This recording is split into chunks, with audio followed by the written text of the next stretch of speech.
Thomas Paine, Thomas Paine, Thomas Paine, Sam Adams, Sam Adams, Sam Adams, Benjamin Franklin, Benjamin Franklin, Benjamin Franklin.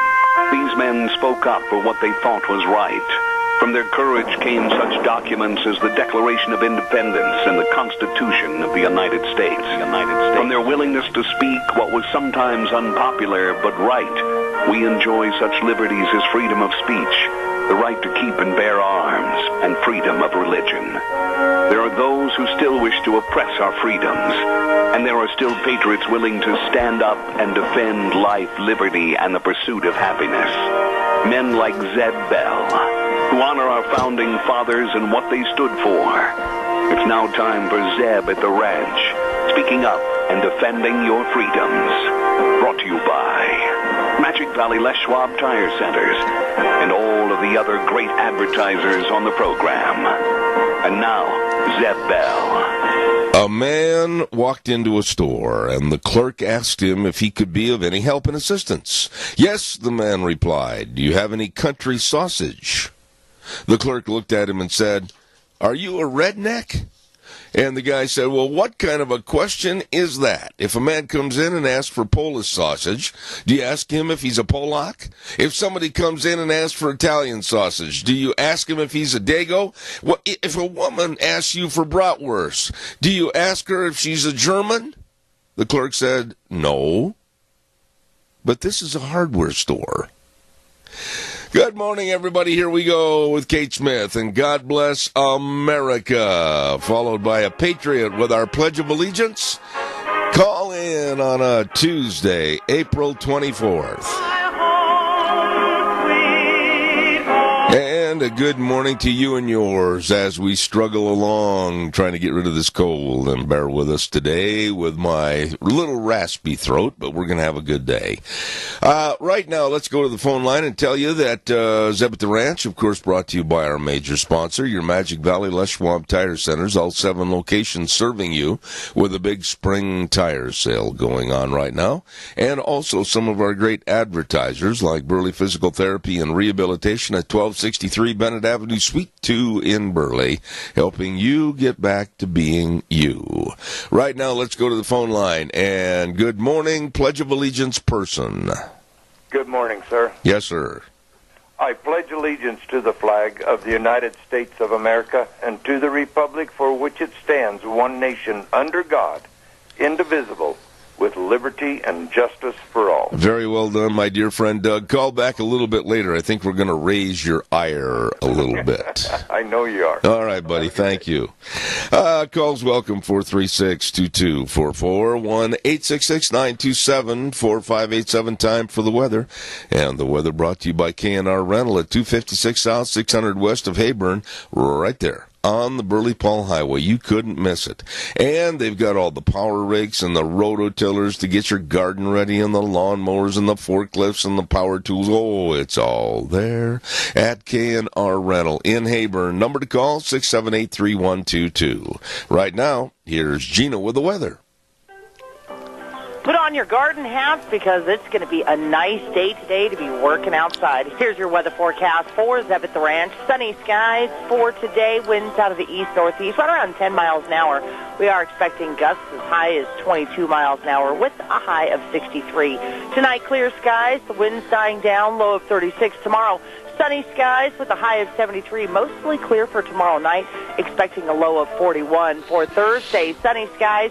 Still on the breezy side, high of 74 with an overnight low of 48. Friday, going to be even better. Mostly sunny skies with a high close to 80. Looks like clouds are going to be rolling in for Friday night. Slight chance of thunderstorms in the overnight hours with a low of 48. And then for Saturday, slight chance of showers and thunderstorms, partly sunny skies, and a high of 70. That's your weather for Zeb at the Ranch. Wow, I'll take it, Gina. Thank you. And brought to you by K&R Rental at 256 South, 600 West of Hayburn.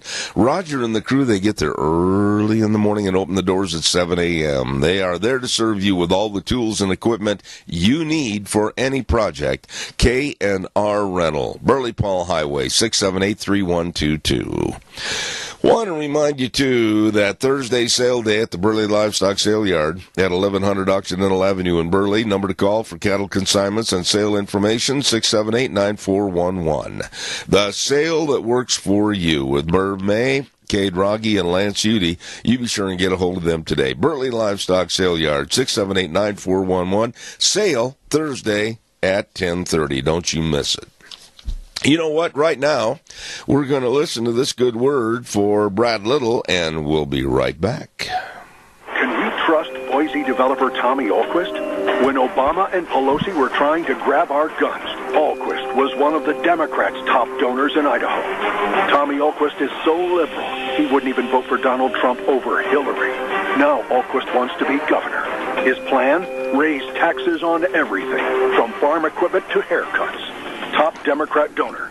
Didn't vote for President Trump. Tax raiser. Boise developer Tommy Ahlquist can't be trusted.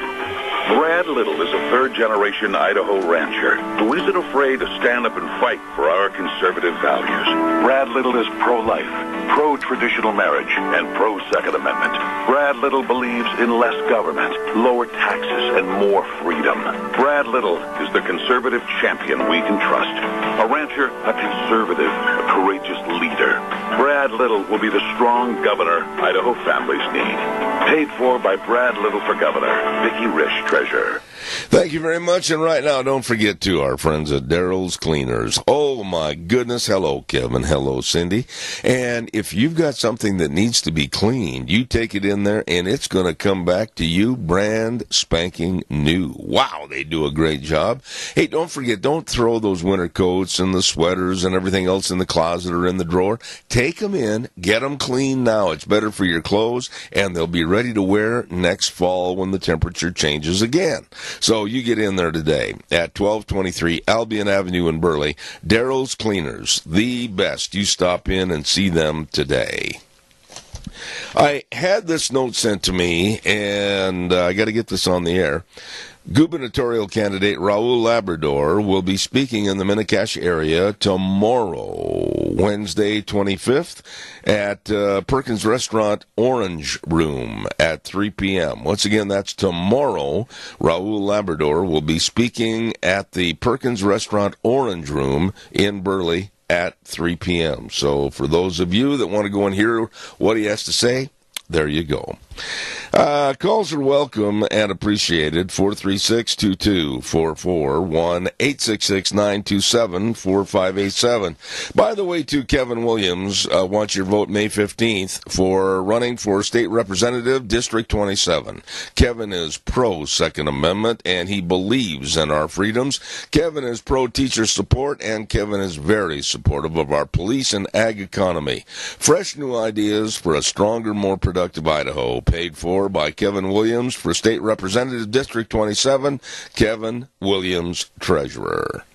And also, while we have just a moment, I also want to remind you that Leonard Beck wants your vote on May 15th to be the District 1 Cache County Commissioner. That's right. Leonard will be your voice for economic growth, protecting property rights, and helping promote education and job opportunities for our youth. Leonard Beck is a lifelong resident of Cache County, and he wants to be a strong voice for you. Vote Leonard Beck for Cache County Commissioner May 15th, paid for by the committee to elect Leonard Beck, Cache County Commissioner, District 1, Devon Rucker, Treasurer. All right, your turn. 436-2244, 1-866-927-4587. Yesterday, we were having lunch, and I had a chance to turn on the White House press conference. And I got to tell you, that was well worth the effort, because Sarah Huckabee Sanders, I beg your pardon, really showed again that she is absolutely in control. Nobody is going to get the better of her. I don't know how many of you saw this, But CNN's Jim Acosta, and he is absolutely, and he can be, such a jerk in the way that he distorts questions and tries to get his nose through the bottom of the door to ask another one and run over somebody else. Well, he tried to ask a race-baiting question yesterday, and when I heard it, I just about fell over. He said, can I ask you about a tweet that the president put out last week? And so Sarah just looked at him. Caller, stand by just a minute. And Acosta goes on and he says, he tweeted a lot over the weekend, but last week he was talking about sanctuary cities in California and saying there was a revolution going on in California, and some of these sanctuary areas want out of this ridiculous crime-infested and breeding concept. So then Acosta takes the word breeding, and he changes the whole concept, and he said, we haven't had a chance to ask you about that tweet. When he used the word breeding, was he making a derogatory term about Latinos in California? They were talking, and I listened to the original content. They were talking about how more crime areas are just breeding more crime areas down in California and havens for illegalities and felons. And Acosta absolutely twisted this whole thing around and was trying to make it a racial question. And Sarah Huckabee Sanders did not take more than 10 seconds to dispose of Acosta and his stupidity. And she said, quote, no, he's talking about the problem itself growing and getting bigger. Next question. I love her. Very forthright. Caller, I'm going to ask your indulgence to stay with me for just a moment because I want to remind everybody about Denny's Restaurant. Oh, we're going to be over there this Thursday for Zeb's Lunch Bunch, and we urge you to come on down. Bring a friend. Everybody bring a friend to Lunch Bunch this week on Thursday, and it's going to start at 11:30, and we urge you to be there at America's Diner, Denny's Restaurant, 611 North Overland and Burley, and they've got another location at 291 Pole Road in Twin Falls. Don't forget the very best of breakfast, lunch, and dinner anytime, all the time at Denny's Restaurant. Great staff, super menu at Denny's Restaurant, America's Diner. And we also want to say thank you to our Lunch Bunch gift certificate sponsors, Walmart and Smith's Foods, Hanson Mortuary, Stokes Groceries, Doug Martin, Pomerell Place, and Denny's Restaurant. Thank you. Caller, good morning. You're on the air. Morning, Zeb. Can I change the subject a little bit? Well, why? I mean, I was talking about Sarah Sanders. I mean, what do you want to ask about quickly? Well, California is a land of fruits and nuts. We already know that. But what I wanted to mention, have you noticed the price of gas at $3 a gallon? Yeah, it's over that. Let's just call a spade a spade. Diesel, you're going to find some places that are $3.60 a gallon, which is an absolute ripoff. And I absolutely have nothing good to say about the wholesalers and the processing plants and everything. We're in the middle of going into the summer driving season, and we are being ripped off. And no matter what anybody tries to tell you, yes, we are. We're being ripped off. Well, now, you're not bad enough. I'm going to tell you something else. On your little ranch, you have a tractor, you have 2 4-wheelers, and a lawnmower. Okay, let's say you want to put gas in your lawnmower, and it holds 5 gallons of gas. And so you go to the gas pump and you get it. And did you know that when you put 5 gallons of gas in that lawnmower, $2.50 goes towards taxes? And you are not even allowed to ride it on the road. Well, it's not licensed. It's not licensed. That lawnmower is not licensed to be on the highway. Right. And your 4-wheeler, you pay a tax or a license to ride it in the hills, right? Yes, I do. And your tractor, well, it sets most of the time on that. No, that tractor stays right here on my place. It's not going to go out on any highway, any county road. It's not going to leave my place. And if it does, it's only because somebody stole it. Okay. farmers have an exemption on fuel of all kinds because they don't use the road very much anyway. And I think that's a good thing. But don't you think we, the taxpayers, have a little relief? Because that tax at the pump now, I haven't checked it lately, but it was 25 cents for Idaho and 25 cents for federal. Well, I'm just going to tell you, Keith, here's the situation about the gas and the oil and the diesel. We're going to be paying, whether you like to hear this or not, from some of the people that I know back on the East Coast and down in Louisiana and Texas, we're going to be up at $5 a gallon in the not-too-distant future. We're being gouged. We're being ripped off. I don't care what anybody says. This is a rip-off. There's an overabundance of fuel, and then they'll say, well, we didn't plan for a heavy driving season. Baloney. I mean, I'm going to just call negative on that, and I almost said something else that I shouldn't say on the radio. They're lying to us. It's a ripoff and it's a scam. We're paying higher prices purely to line the pockets of the oil companies. Okay, this statement was made a few years back. I don't know just how many, but it was said that it takes $75 a barrel before the oil company makes a decent profit. Well, we're there right now, brother. Yeah, I know. And it's going to probably go higher. And what is the reasoning? We're not at war. It's just plain, like you said. It's greed.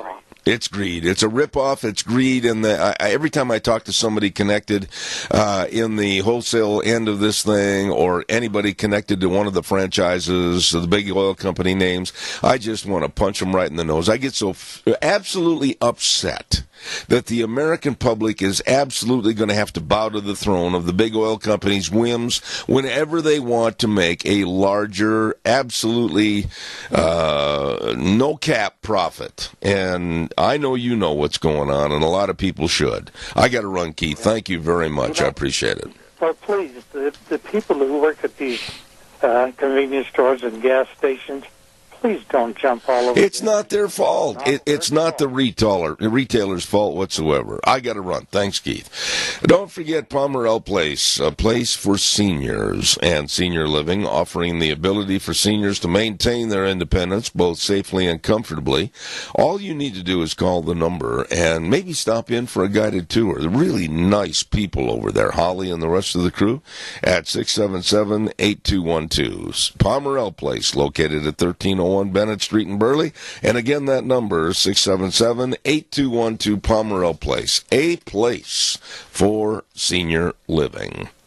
And I also want to remind you, too, about our friends at Dino Septic Service. Hello, they recently, I've said this for about a month, but it's still relatively new. They purchased Dennis Stockstedter's pumping service, and boy, they're bigger and better and more able to serve more people in the Magic Valley.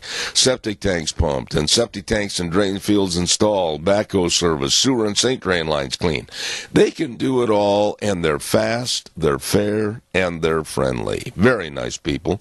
Number to call, 436-6526, or in Burley, 678-1638. With the big truck that says Smells Cargo on the way, Dino's Septic Service. You get a hold of them today, okay? Real quick, give me a call, 436-22-441, 866-927-4587. Give me a call. Like to talk to you about anything going on in the news. I want to talk about what happened in Toronto, Canada, right after this. Don't forget Ramsey Heating and Electric at 2600 Overland Avenue in Burley. The number to call, 678-0459. And they are open 7:30 to 5, Monday through Friday. You bet, with all your heating, cooling, and electrical needs. The Ramseys have been in business for almost 60 years. 60 years. What a great long time to be serving you, your families, your business. I mean, they really care. Get a hold of them today. Call the number, 678-0459. Ramsey Heating and Electric at 2600 Overland Avenue in Burley. Really, really good folks. All right, calls are welcome. 436-2244, 1-866-927-4587. Give me a call, please. I would love to hear from you. I turned on the TV yesterday after I finished feeding outside, and all of a sudden I started hearing, I was out in the kitchen getting a drink of water, and I started hearing about Toronto and this horrible incident, and 9 people dead, 16 injured. And what? So I ran into the living room, and sure enough, another absolute horror. A terrible mass killing and injuring in Toronto yesterday by means of a vehicle. Quite the same as what happened in New York City, over in Europe a couple of times, using a vehicle to absolutely run over, maim, and kill innocent bystanders. Now, I just heard this morning that the death count has gone up one more, very unfortunately, to 10 people dying. And for what? And I'll be right there, caller, stand by. One of the remarks I heard from MSNBC reporter Dean Obadala, he made the comment that, quote, I hope the person is not Muslim because Trump might politicize it. I hope he does. Caller, good morning. You're on the air. Well, yes, good morning, Zeb. You know, the big problem we've got is too many people are suffering from the Rip Van Winkle syndrome. They don't realize that this country is under assault from within and without. And people have short memories about open borders and the rest of the stuff that's causing so many problems for us. We've got too many people in this country that have been let in. They're not citizens, and people are trying to give them the right to vote, even though they're not American citizens. Yeah. Somewhere down the line, there's going to be so many of them that will be able to outvote the politicians, the American politicians that we have in this country, and we'll have a bunch of foreigners running our country. Well, tomorrow at 10:30, we're going to have United States Senator Mike Crapo on our program, and this is one of the things I'm going to talk to him about. I don't have to carry a bucket of water for Mike or any other senator or congressman. If they don't like me, like one in particular, they don't show up on the program. But if he's going to show up on the program, he's going to get asked some really tough questions about what are we doing for our security, why can't the Senate and all the House members back there go and work for us instead of their own little channels. And I'm going to bring all this stuff up to him tomorrow at 10:30. Well, that's good. There's one other little problem. I think Donald Trump is going to get blamed for the high gas prices here. And I think what the oil companies are going to do to him is saying, well, the price of gas has gone up because we need more tax money off a gallon of gas to build a wall. And I think this is going to become an issue.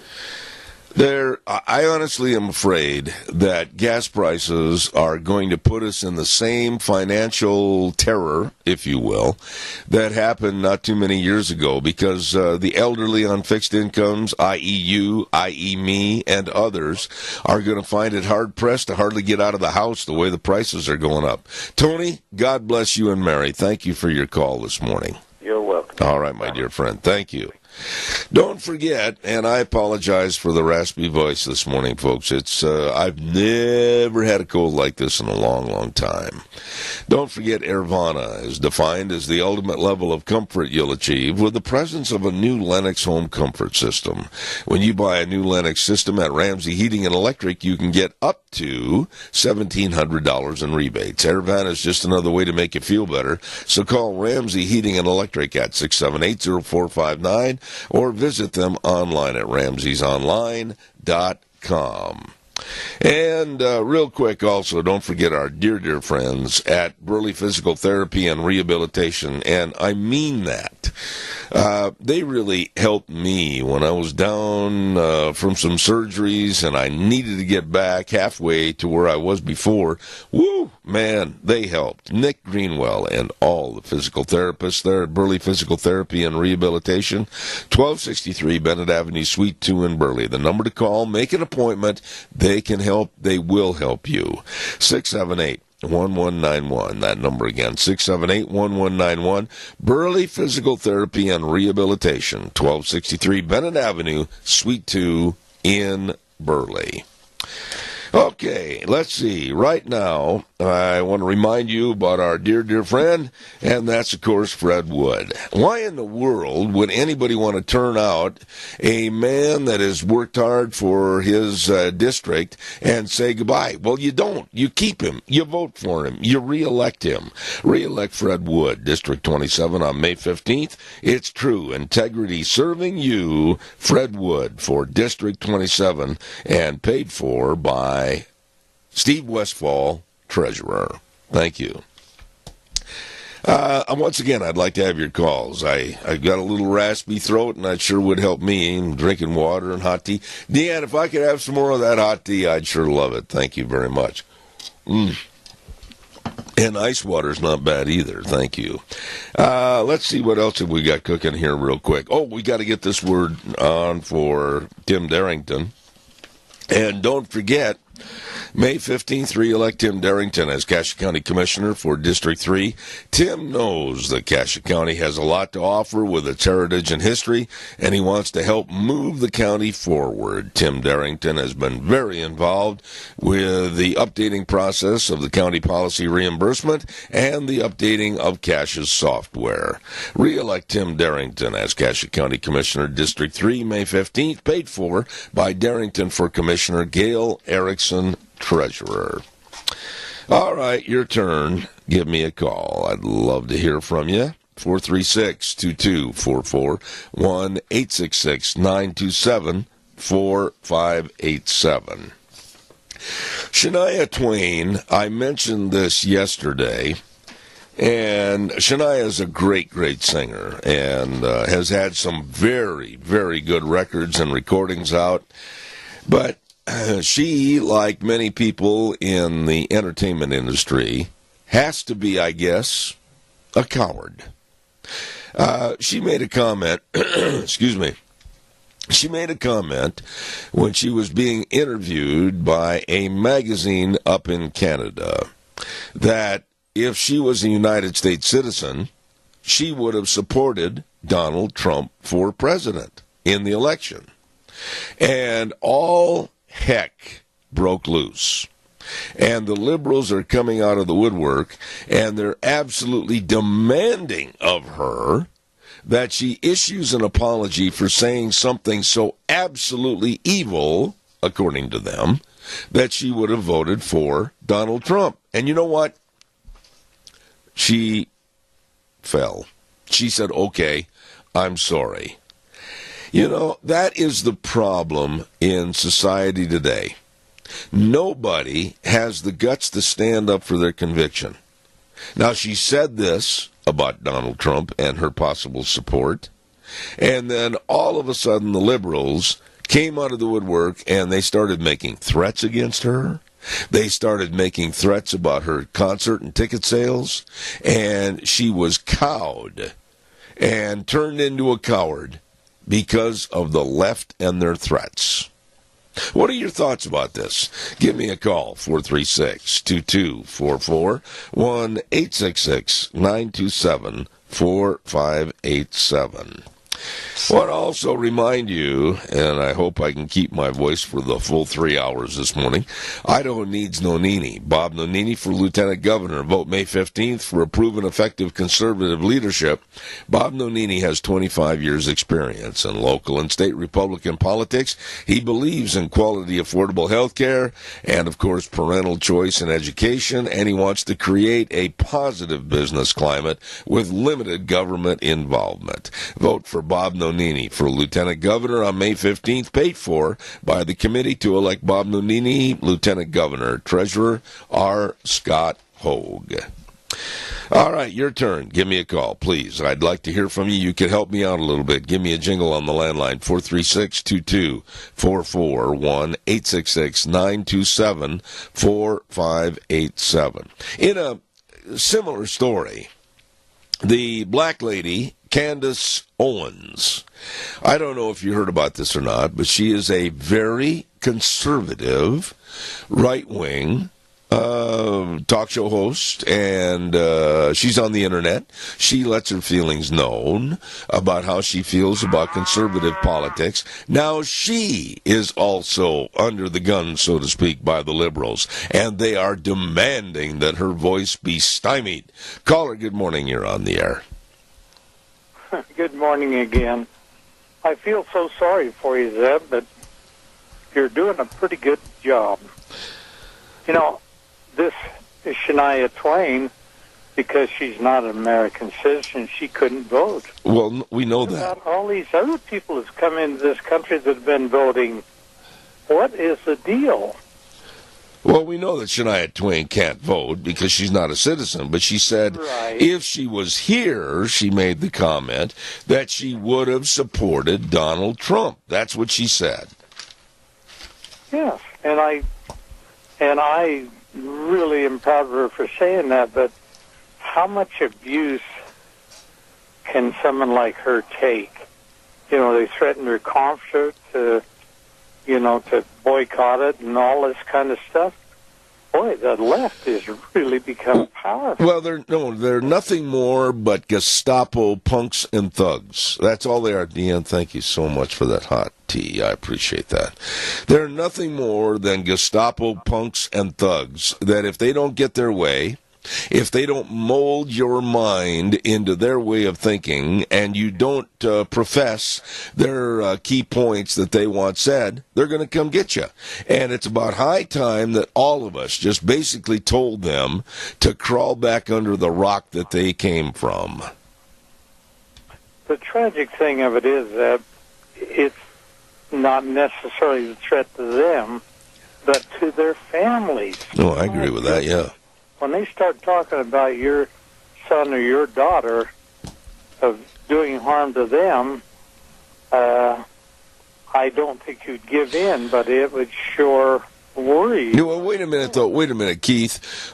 Supposing the shoe is on your foot right now, and you, Keith, caught him. Okay. You had said something that absolutely was very conservative of nature, and the rest of the neighborhood over there absolutely despised you for what you said. And they said, look, you either change your verbiage, or we're going to make it so rough on you living in our neighborhood that you're going to absolutely sell your place for 10 cents on the dollar. Now, either conform with us, or we're going to hurt you. What are you going to do?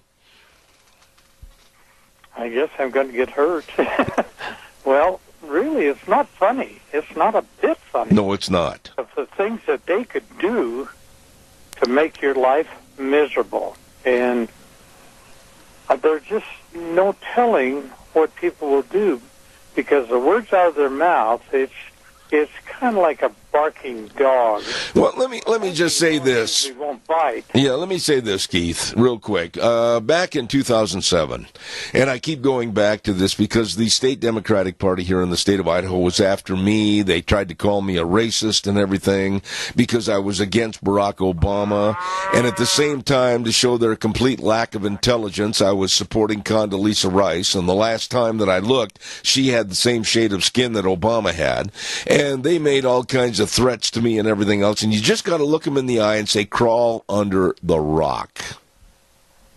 Well, my hat's off to you, because you have got a lot of courage, and you make it known. And that's something that a lot of people think these things, but they won't say anything.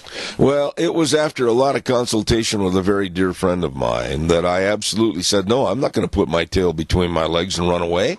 I'm going to fight these people. And I found out that by fighting them and calling them out on the carpet as to what they really are, they are the ones that put their tail between their legs. Keith, I got to run. Thank you so much. Appreciate it. Bye-bye.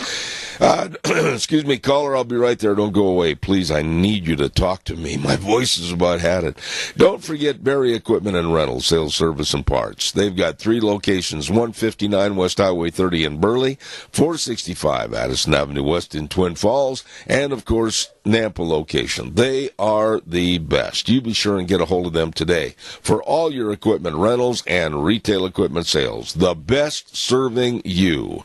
Barry Equipment and Rental. They've got all the Doosan and the Bobcats, and they've got all the Walker mowers.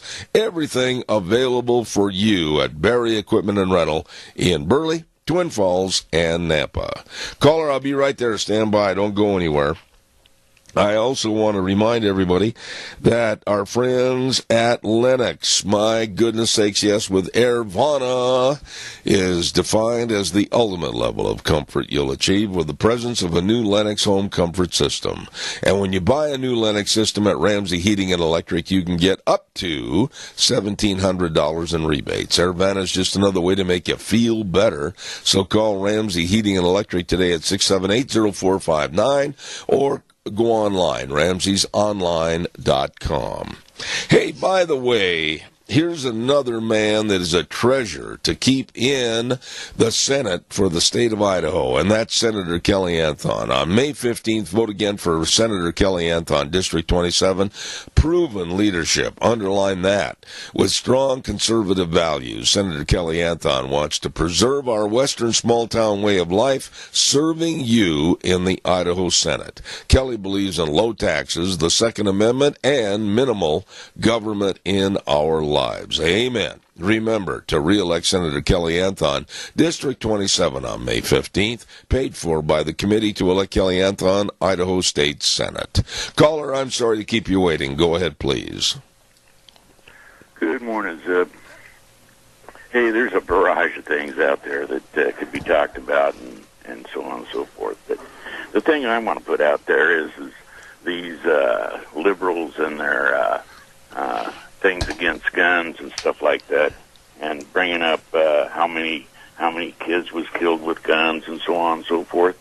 Well, how many kids was killed in an abortion factory? Yes. You know, when I hear that word abortion, I just cringe. And when I think about Planned Parenthood and the way that they advertise and the way that they get people enveloped into their business to be supportive of them, and the way that you and I, the taxpayers, are not even asked if we want to support Planned Parenthood, the government takes the money from us and gives it to them to the tune of millions of dollars. I don't know about you, my dear friend, but I'm really teed off. I'm not happy with it at all, and it should be.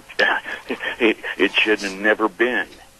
But the point is chop it now. Okay, now wait a minute. People money that create that kind of ridiculous atmosphere. Well, wait a minute. I'm going to put you on the spot here for a minute. Wait a minute, caller. Listen to me, please. You said chop it off now. Okay, I respect you saying that.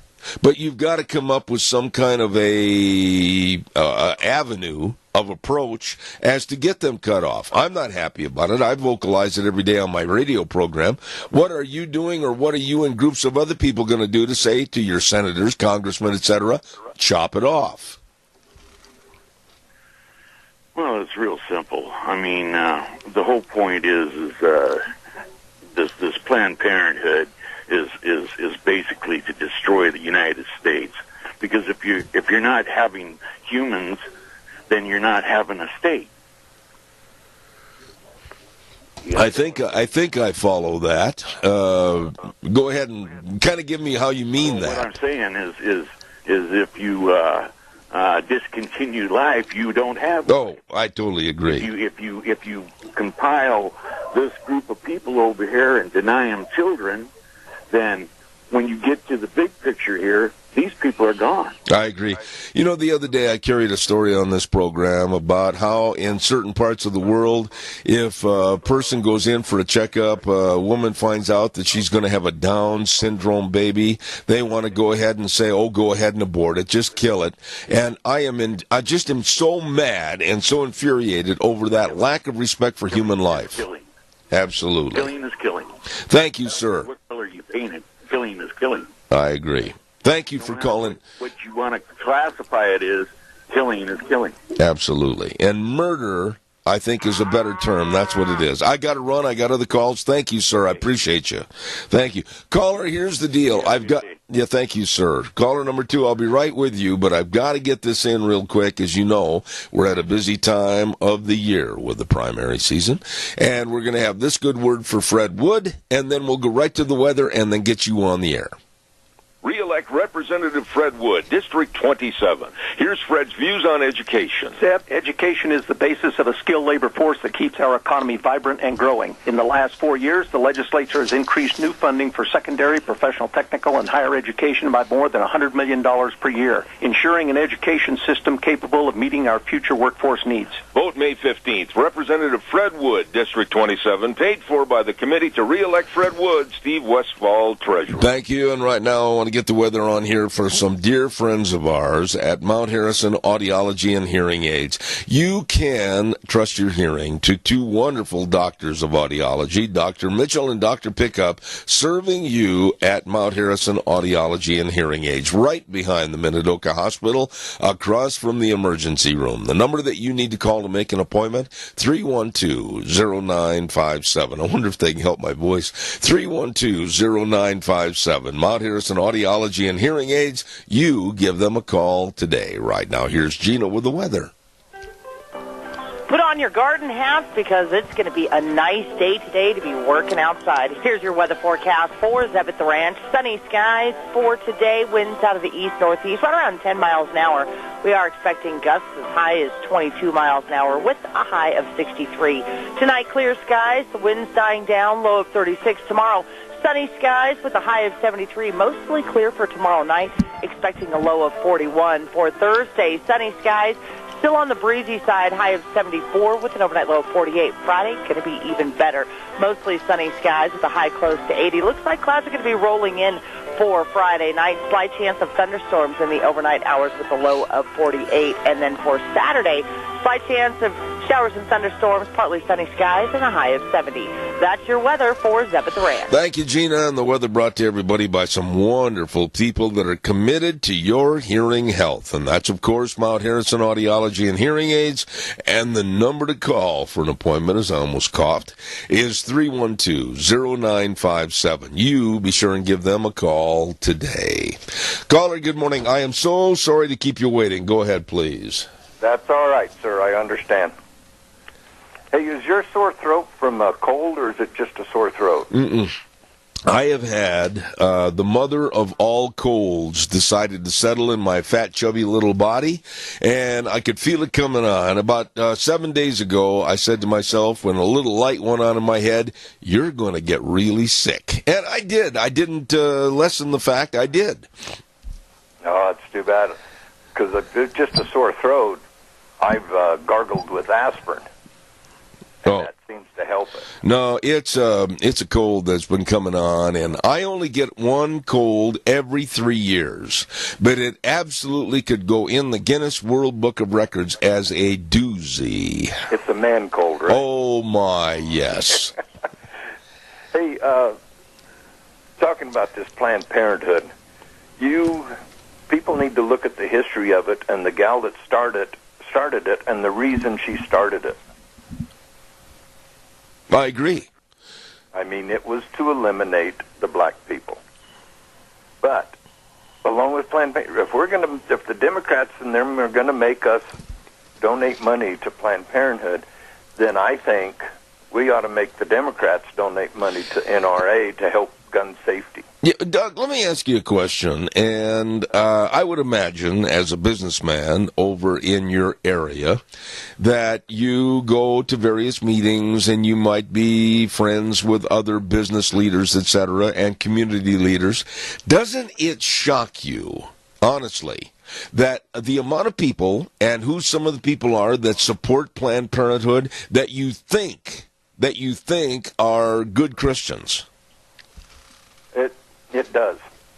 I can't understand how somebody would support killing of an innocent child. You know, just look at it this way. They're thinking they found life on Mars. Okay, if they find one cell something up there that considered life, then they found life on Mars. So isn't a fetus, when it's one cell, isn't that life? Well, let me go one step further. The story that I had on about 4 or 5 days ago regarding the Down syndrome babies, as to how some thought, oh, well, you shouldn't be burdened with that baby. We'll just go ahead and kill it. I know that sounds extremely harsh, but that's basically the bottom line of that story. Well, kill it and don't worry about it. I'm just absolutely tearing my hair out for what hair I got left. Absolutely incensed at the inhumanity that these people are displaying in high school and in college. I remember some of the Down syndrome folks that we were with and together with and got to know, and they are some of the kindest, friendliest people I've ever met in my life. And to think that their lives would be snuffed out due to the fact that we've got a communist socialist attitude going on in this country, I am teed off.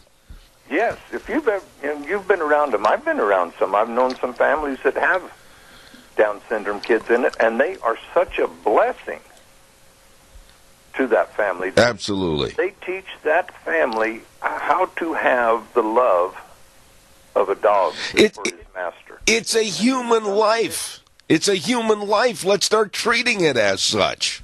Exactly. And it teaches you unconditional love. Absolutely. You know, right there, we're wrong in our verbiage. It and they. I'm going to call it either a male or a female, a person that's got a life and the availability of succeeding. I'm not going to ever make it a reference to just it. Exactly. That person is really blessed, and it blesses everybody around them. I totally agree. I got one other call waiting, and then I'm going to... Well, everybody, let's do what we can for our senior centers. Let's support them. Let's donate to them. Let's rent their facilities for events and stuff. So. All right, Doug. Hey, thank you, my dear friend. Thank you so much. Caller, quickly, I've got about a minute and a half. Go ahead. Okay. I want to commend you on some of the people you have for sponsors. Mount Harrison Audio. No, it isn't audio, but anyway, it's hearing. Mount Harrison Audiology and Hearing Aids. Right. I had an appointment there yesterday, and I'll tell you what, Zeb, I was very, very impressed. Well, you should be. Pickup. Yeah, they are wonderful people. Thorough. Yep. And why would you want to go somewhere else when you can have a doctor of audiology? And there is a difference. Well, they are very thorough. I can just give you a hearing test, but I mean, she goes, you get your money's worth. Absolutely. I'm really glad that you said that, Keith, because I feel that way about all of my sponsors and all of my advertisers. So thank you very much. I appreciate that, and I'll bet they do too. Thank you very much. You bet. All right, sir. Yeah, don't forget Lunch Bunch coming up this week on Thursday at Denny's Restaurant, America's Diner. I'll probably, hopefully, have my voice back by then. And we're certainly going to have a good time. 11:30 is starting time at Denny's Restaurant, 611 North Overland in Burley. And our thanks also go out to all the gift certificate sponsors: Walmart, Smith's Foods, Handsome Mortuary, Stokes Groceries, Doug Martin, and Pomerell Place, along with Denny's. Thank you very much for supporting Lunch Bunch at Denny's Restaurant, America's Diner. I want to remind you, too, about our big advertiser, our big sponsor, I should say, and that's our Magic Valley Les Schwab Tire Centers. All 7 locations serving you with a big spring tire sale going on right now. All these tires, like the Eclipse tire, all-season traction, advanced tread design, on sale. How about the Open Country HT for your pickups and SUVs? On sale. All you need to do is stop in today and check out all the great tire buys for your safe spring and summertime driving, okay? And don't forget, too, the best in brake service with highly trained brake technicians, front-end alignment, shocks and struts, batteries, all of this and more, and service reigns supreme at all 7 locations. Lane and Rupert, Dave on Blue Lakes and Twin, Mike and Buell, Mike and Jerome, the Twist family in Paul, Daniel on Pole in Twin Falls, and Randy on Overland in Burley. The best. Your Magic Valley Les Schwab Tire Centers. Well, Wheels, we made it through the first hour with a raspy throat, and right now we're going to send it back over to you. We're going to hear this good word for Tommy Ahlquist, and then you're going to play some music going up to CBS News. I'll be back in just a couple of minutes.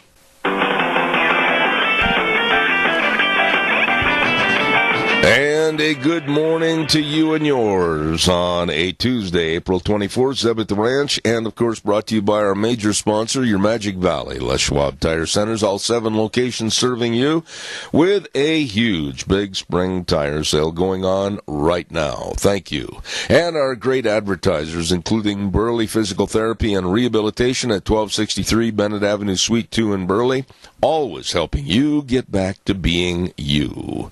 Stop in and see them today. We're going to have this good word for Western Waste, and Wheels, if you would please.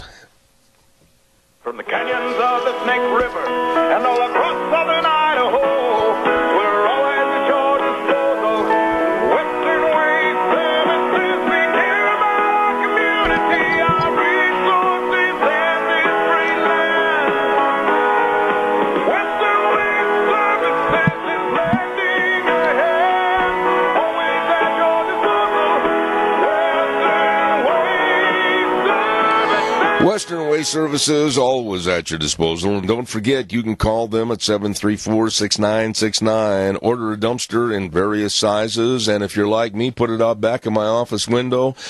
Fill it up. Boy, there's a lot of things I could throw away. So get your dumpster today. Once you get it filled, they'll come and get it. Western Waste Services, like I said, always at your disposal. Call them 734-6969. Wonderful, wonderful people serving you.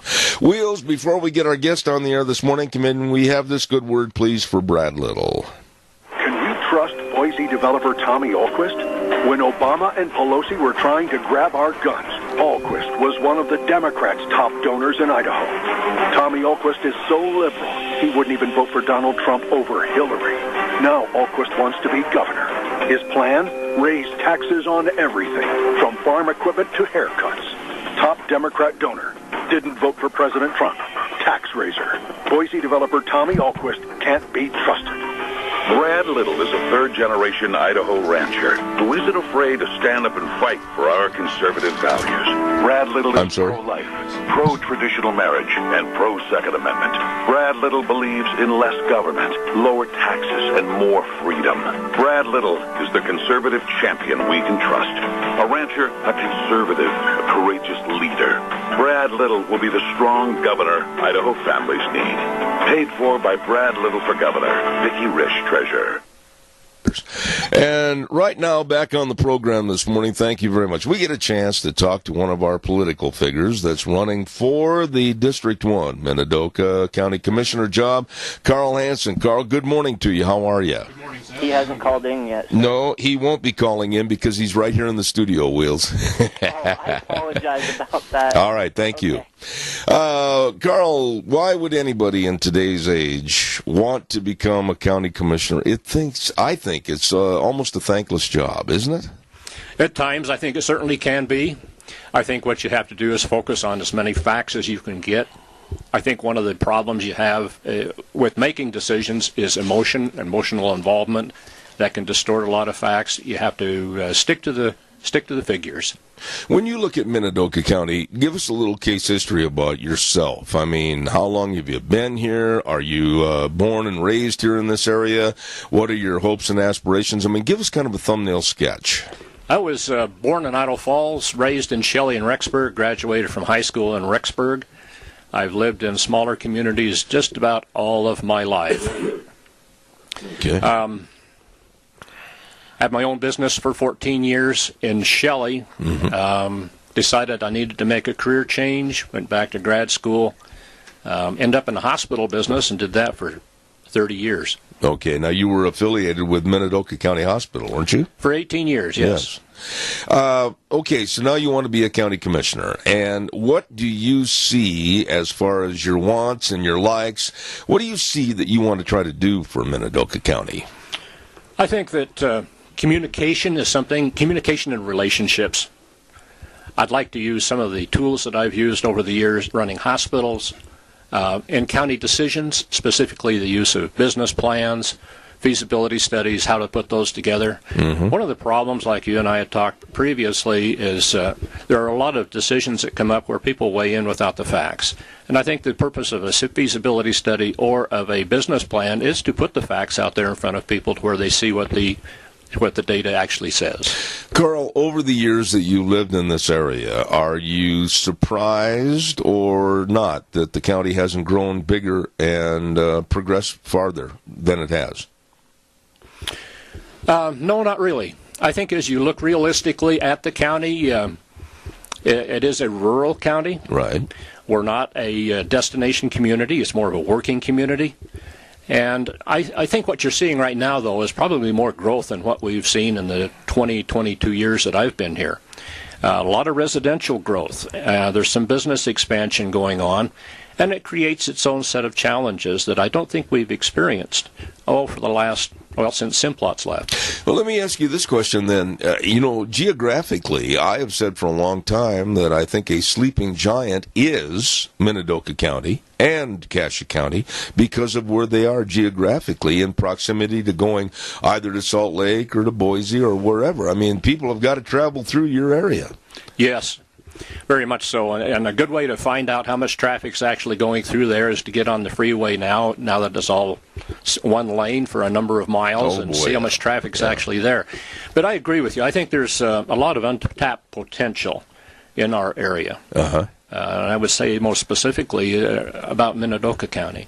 What would you like to see or do as a major achievement if you are elected as District 1 County Commissioner? I would like to see us improve a lot of our public facilities. I think we have some of the best and most efficient farming operations in the world. But I think sometimes our public facilities don't reflect that excellence. Now, a lot of that is changing. We're seeing some changes going on, some improvements being made to some of our public facilities, but I think that's an area where we definitely could improve. And elaborate on that a little bit. Exactly how and what? About, a number of years ago, I was busy recruiting an internist from San Diego. This man was in the Navy. He was getting out of the Navy. He had fulfilled his obligation there, and he was looking for a practice location. My job when he was in town with his spouse was to take his wife around and show her some of the area. When we got to Minico High School, she wouldn't get out of the car. This was before it was remodeled, and it definitely needed some improvement, and that improvement's been made.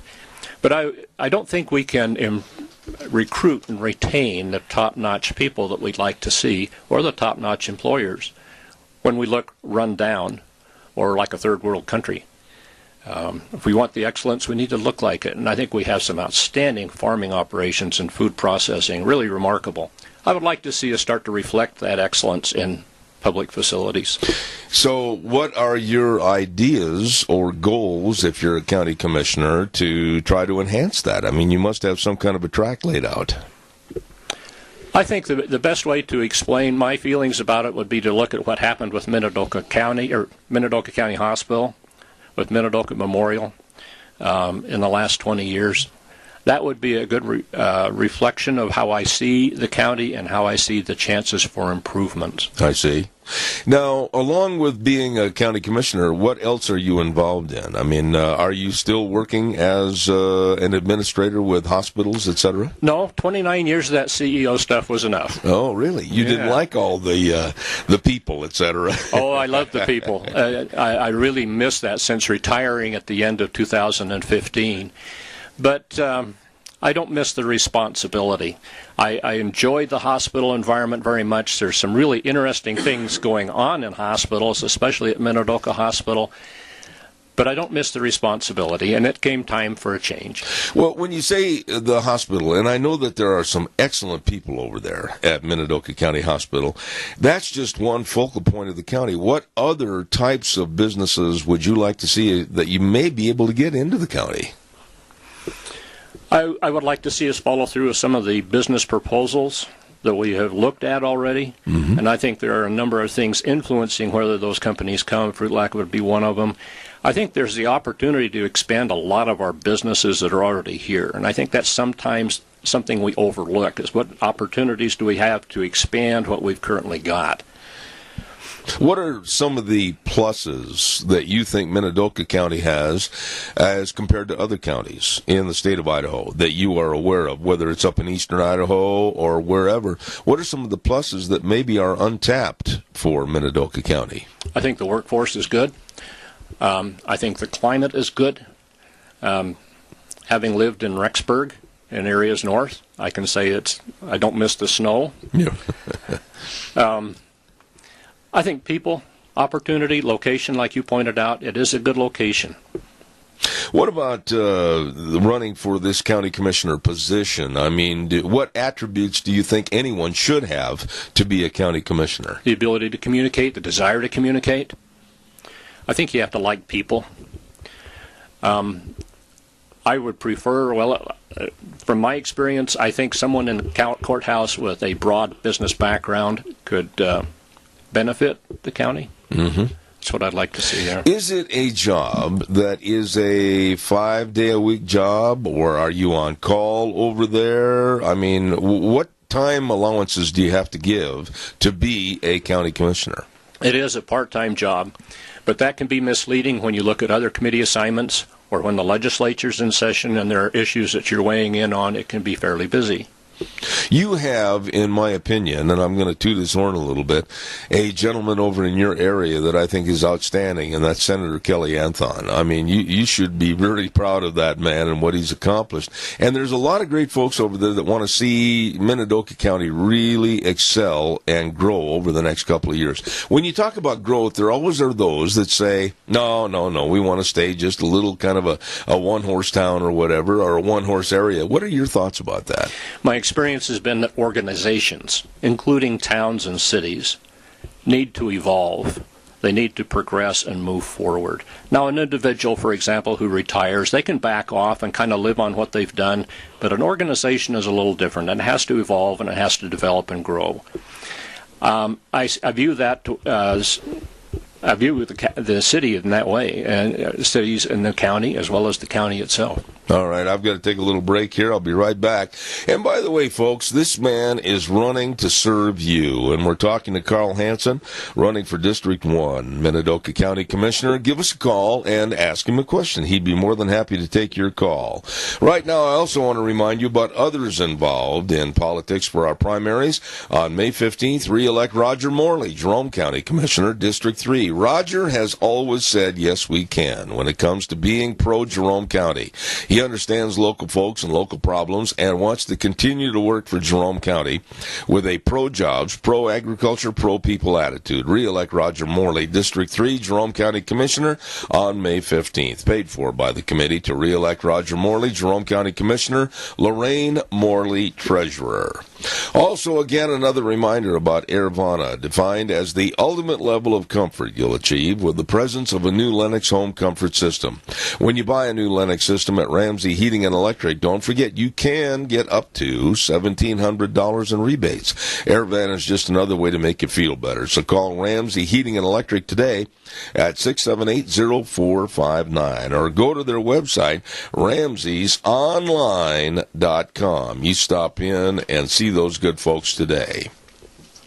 By the way, too, Ken Searle wants your vote to become District 3 Cassia County Commissioner on May 15th. Ken Searle, lifelong resident of Cassia County, has the experience of being a farmer and also served you as an EMT and a first responder and has gained your trust serving on the advisory committee and the, of course, Gateway Power Line Committee. Ken Searle says, together we can make Cassia County a even better place to live. Ken Searle for District 3 Cassia County Commissioner. Vote May 15th. Dan Gammon, Treasurer.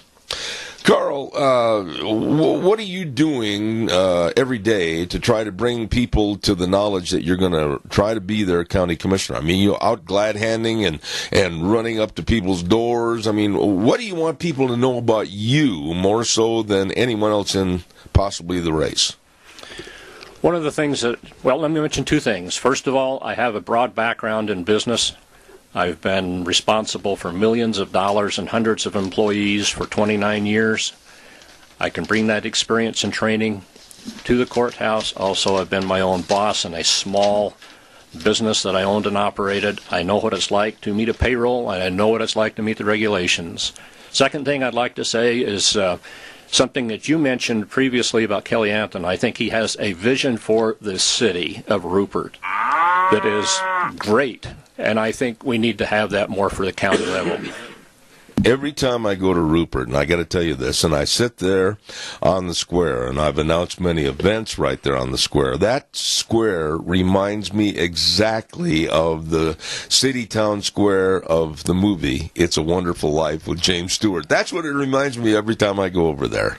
Yeah, there's a little similarity there. But, you know, we've got a lot of grant money to improve the square. Right. I think we'll see some huge improvements there.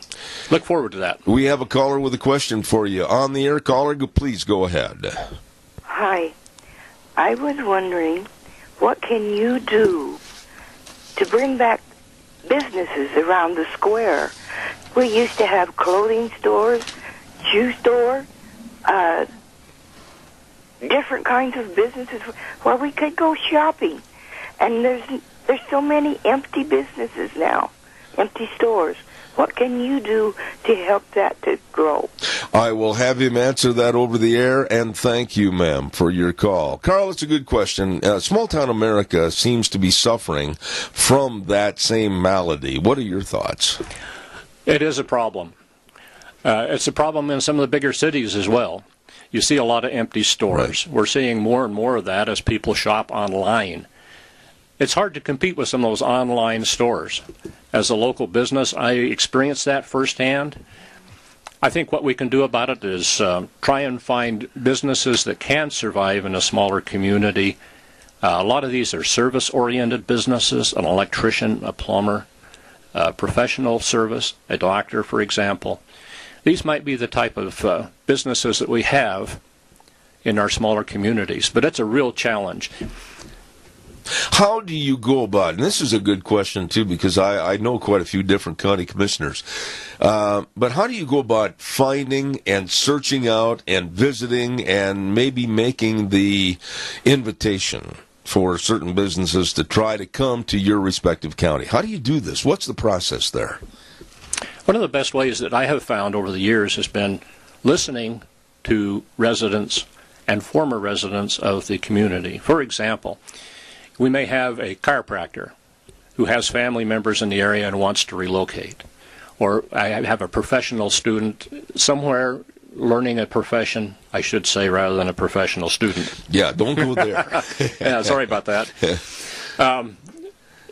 What we did when I was at the hospital is we kept track of people who came from this area who were being trained in services and professions we wanted in our community and felt like were sustainable. Right. And we would court them, incentives, talk to them constantly. And they were the ones who really would stay rather than recruiting someone who is from New York or California.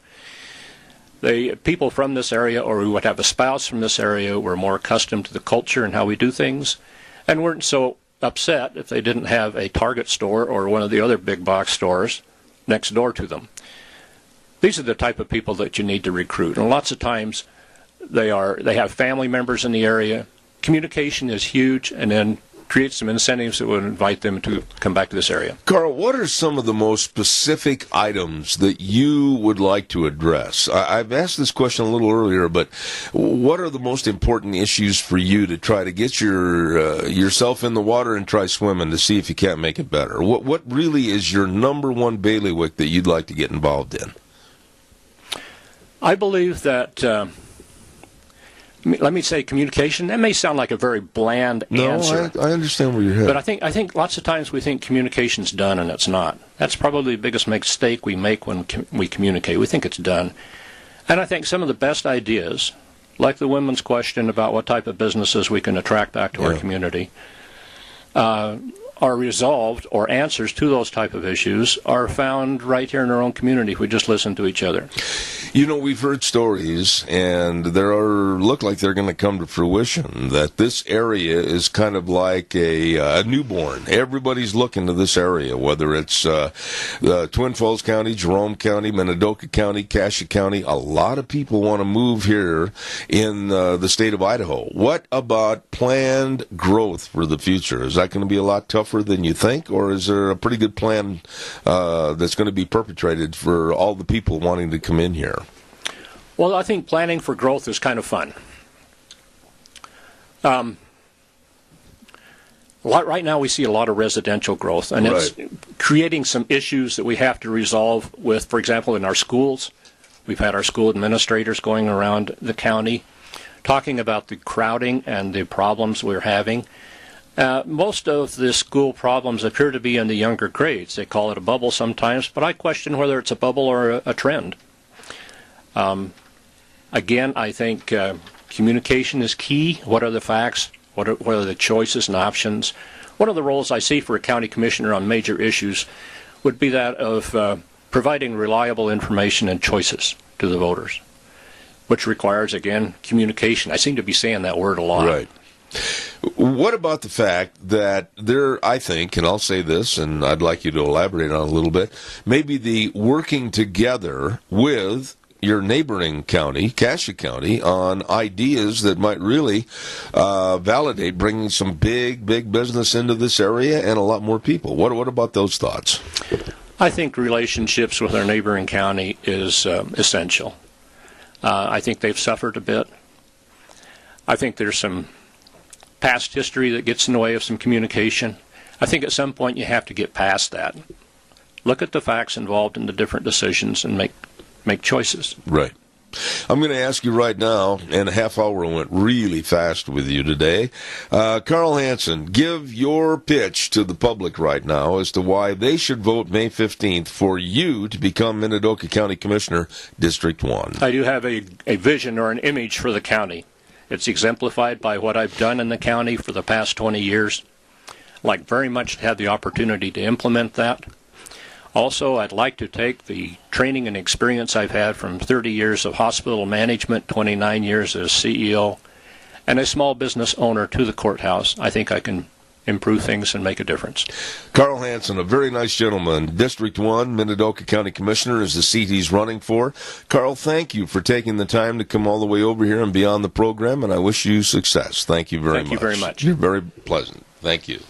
Carl Hansen finishing up this morning, and I apologize with the throat, folks. Sometimes it just doesn't sound real good, so I apologize for that. Calls are welcome and appreciated, 436-2244. Carl, thank you. Appreciate it. And right now we're going to have these good words, and then we will go to our next segment on the program this morning. Don't forget our friends at Hanson Mortuary at 710 6th Street in Rupert with Joel Heward, the manager, his family, and his staff, serving you and your family, always with the highest ethical standards with unquestioned integrity. Please remember the number to call, 436-5636. That number again, 436-5636. Hanson Mortuary, 710 6th Street in Rupert, and Joel Heward also serving you and your family at Morris and Payne Funeral Home on East Main in Burley. Don't forget that.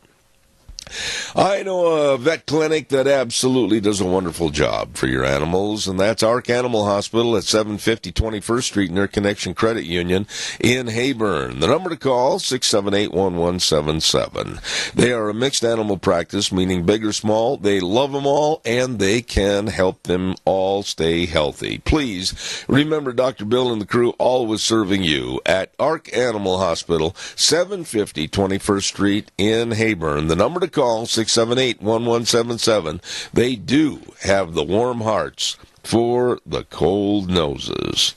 Right now, Wheels, could we have this good word for Bob Nonini? Bob Nonini, candidate for Lieutenant Governor, a principled conservative, successful small business owner, legislator, and leader in Idaho. Bob Nonini has earned a 100% rating from the American Conservative Union and received an A+ rating from the National Rifle Association. Bob Nonini, Idaho roots, conservative values, proven results. Hi, I'm Bob Nonini, and I'm passionate about becoming your next lieutenant governor. Being an Idaho native, I grew up understanding the values of hard work and dedication. I believe education is the key to growing Idaho's economy and being prepared to tackle the challenges of the future. Parents having the right to choose how they want to educate their children is crucial. Idaho needs strong leaders who allow their faith, experience, and integrity to do what is necessary in creating a better life for our residents. Experience matters. Experience counts. The choice is clear. Idaho needs Nonini on May 15th. Paid for by the committee to elect Bob Nonini for Lieutenant Governor. R. Scott Hogue, Treasurer. Thank you very much, sir. And don't forget, too, if you get a good horse, ride it. And you get a great representative for District 27 serving you, you keep him. Exactly. Re-elect Fred Wood. And Fred Wood, of course, running again for re-election in District 27 on May 15th. Fred Wood, integrity serving you for District 27, paid for by the committee to re-elect Fred Wood. Steve Westfall, chairman.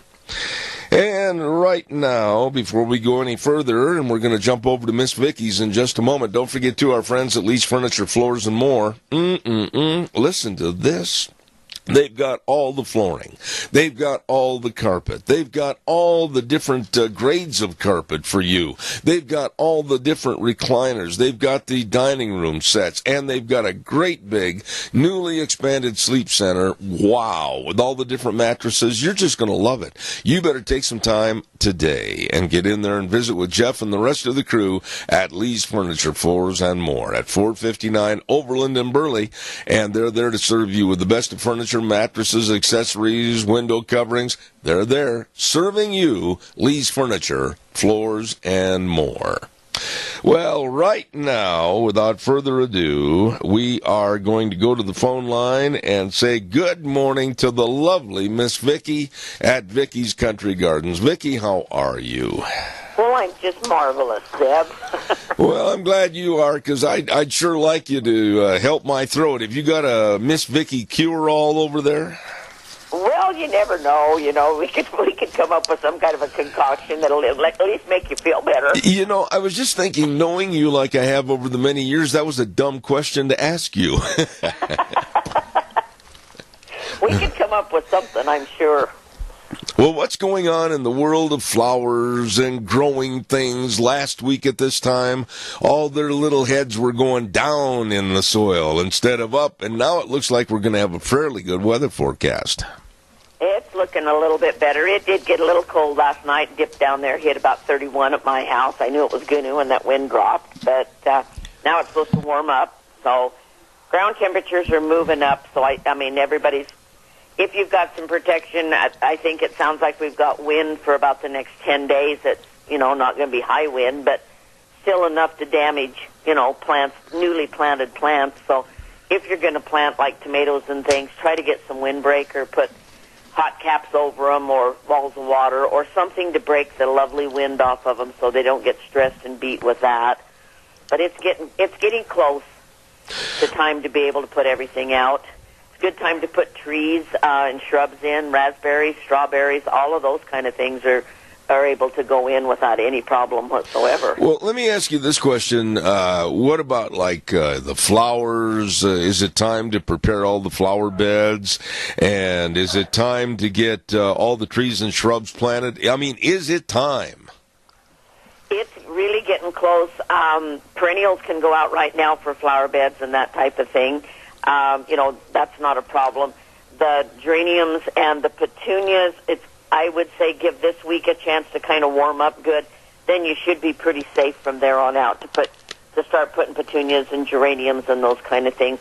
The real tender stuff, marigolds and that, I would definitely hold on those because we've still got a lot of snow on that mountain up there. And as we know, my weather vane is the old alligator tail that lays up there and that little swale up there. So as long as that's there, usually we still have a chance of a light frost.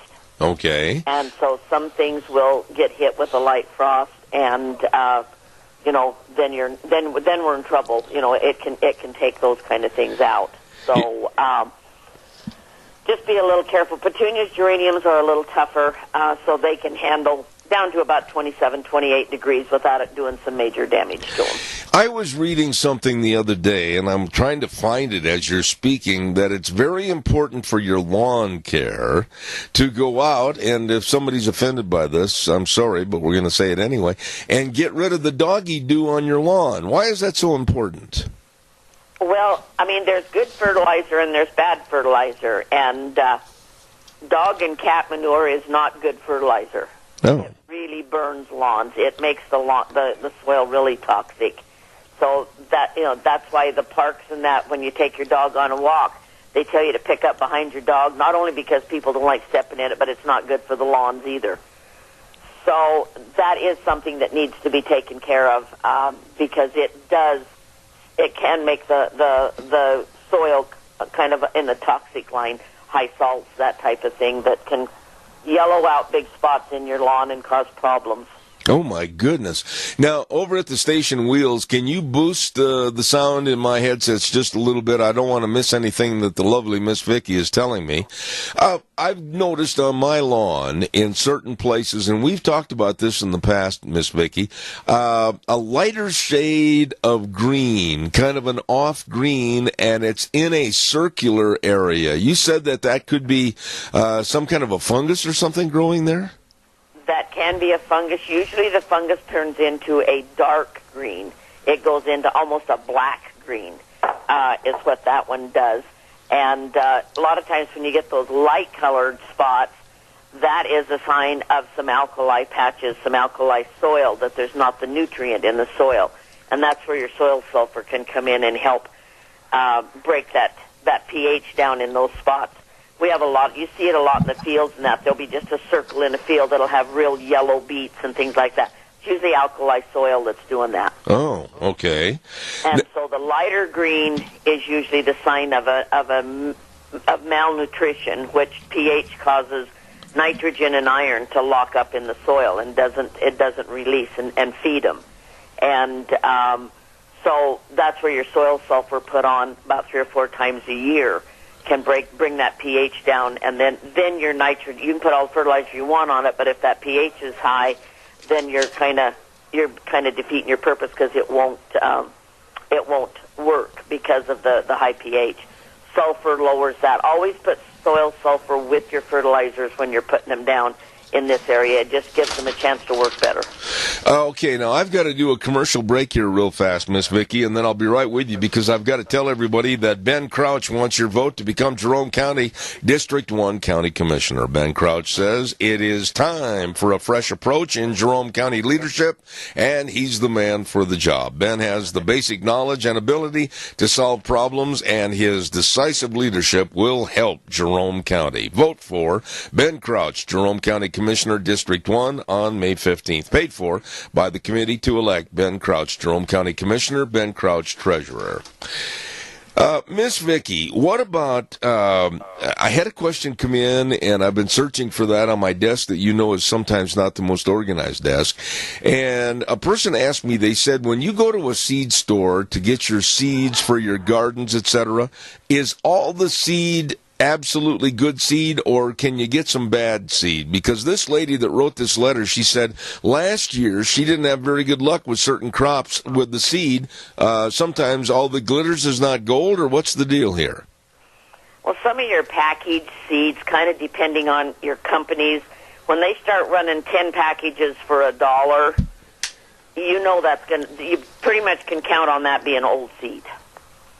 They're just moving it out. That's why your bulk seed is a better way to go and buy your seeds, because we know the germination on it. We know when it's been tested. We know that it's fresh seed. And, we basically know that it is good, fresh, and it's going to grow.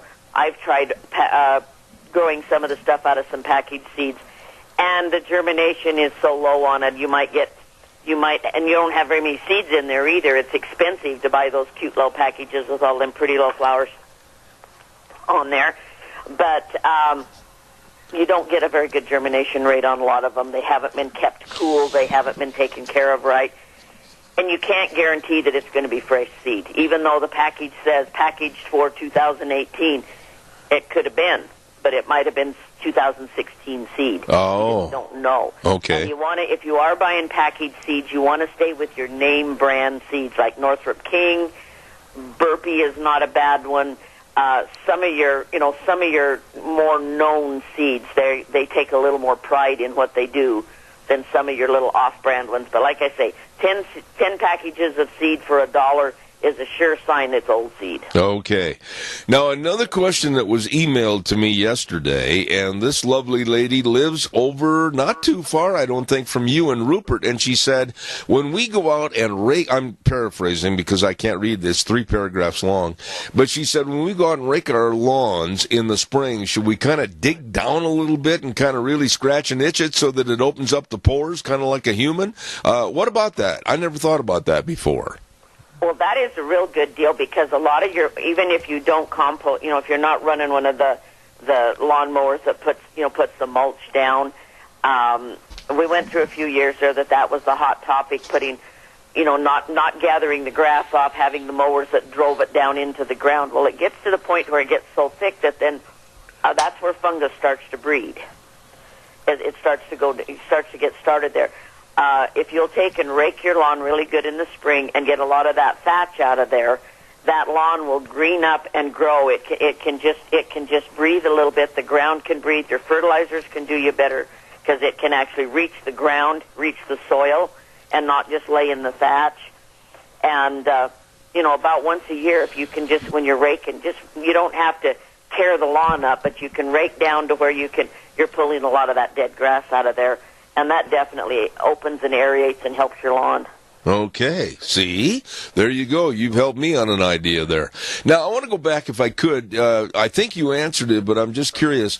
If a person does have some kind of what looks like a fungus on their lawn, didn't you tell me one time to kind of take a knife or something and cut out that circle of fungus and then replant it? Or elaborate on that a little bit more, would you? Well, you can go through and take those pieces of lawn out. I would try treating first, aerate it really good. Again, take a good hard-toothed rake and get in there and rake it out, open it up, get that thatch out of there, and then hit it with a couple of 3 doses of a good fungicide if that's what you're thinking the problem is. If it's that dark green like the fairy ring type situations or just snow mold and things like that. Usually on fungus, it's like mushrooms, that they're a fungus also. If your lawn's staying really wet and it's not breathing real good, then you get mushrooms, and usually drying things up, aerating things out will take care of all of those kind of things. But yeah, I would start first by going in, raking it out really hard, putting some good fungicide in there, seeing if you can't get that lawn to turn around that way. Then if it still stays with you, the problem is it could have a little bit of that fungus down in your soil. So you're going to have to dig it out kind of deep and throw in some new topsoil in that area. Now, this next lady sent us a little note, and she said, I know that I'm a little early asking this, but can you overwater your lawns when you start sprinkling? You really can, because the lawns, the cool temperatures, the ground's cool, they're not growing a whole lot. A good saturation right off the bat when you start is not a problem. Then let it have a chance to dry a little bit. Don't just keep the water running 7 days a week for, the long sets and that type of thing. In the spring, until it starts getting hot and that ground starts drying out, set your sprinklers, if you've got sprinklers, to where they're watering maybe a good set, maybe 2, not over 3 times a week. Of course, that depends on your soil. If you got sandy soil, you may have to up that a little bit. But in heavy clay and that, you don't necessarily need it every day right now. Okay. A good saturation right off the bat will green that lawn up and then give it a chance to grow. And because it's not utilizing that water, you don't want to just keep sogging it up. That's when you start getting yellow spots, mushrooms, and all those kind of problems. Okay. Now, right around the corner, and I mean that, a very, very thoughtful day is looming on the horizon, and that is Mother's Day. What have you got over there at Vicky's Country Gardens for Mother's Day? Well, you name it, and we've got it.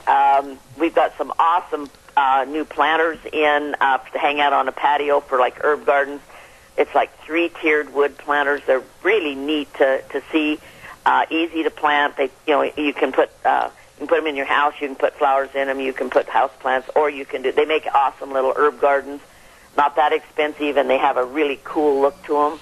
We just got in a whole new shipment of our lawn art, our metal lawn art. We've got some awesome planters and different metal flowers that can actually live in Idaho, and you don't have to water them, and the wind don't bother them. Oh. But we do have a lot of fun things like that. A lot of neat gift ideas in here for Mother's Day, plus our baskets. Baskets are going fast. We're starting to get a lot of tags on them. So if you're wanting baskets for Mother's Day, come in and talk to us and get the ones picked out that you want. We're doing custom planters for people. If you want them done, we need to have them in now so we can have a chance to get them planted and let them get growing in. If you're wanting those kind of things done, and there's always a gift certificate. If you're kind of totally stumped and don't know quite what to do a nice gift certificate and let Mom come in and put it towards whatever she wants. Absolutely. Let me ask you this. You've been doing this for 21 years. Now, do you know everything? Can you write the book, or are you sometimes shocked with some new innovative idea in gardening? Oh, there's always something new coming out in gardening. I get questions on a daily basis that I have to stop and go, you know what, let me get your phone number and I'll call you back on that, because I have to do some research or get a hold of some of my salesmen that are in, that are up on all their diseases and things, and my chemical salesmen and that, and just pull in a few markers and get some answers, because there's things happening that every day that's new and different. We're learning every day in this market. We try to keep up, but there's things that we still have to check on. Absolutely.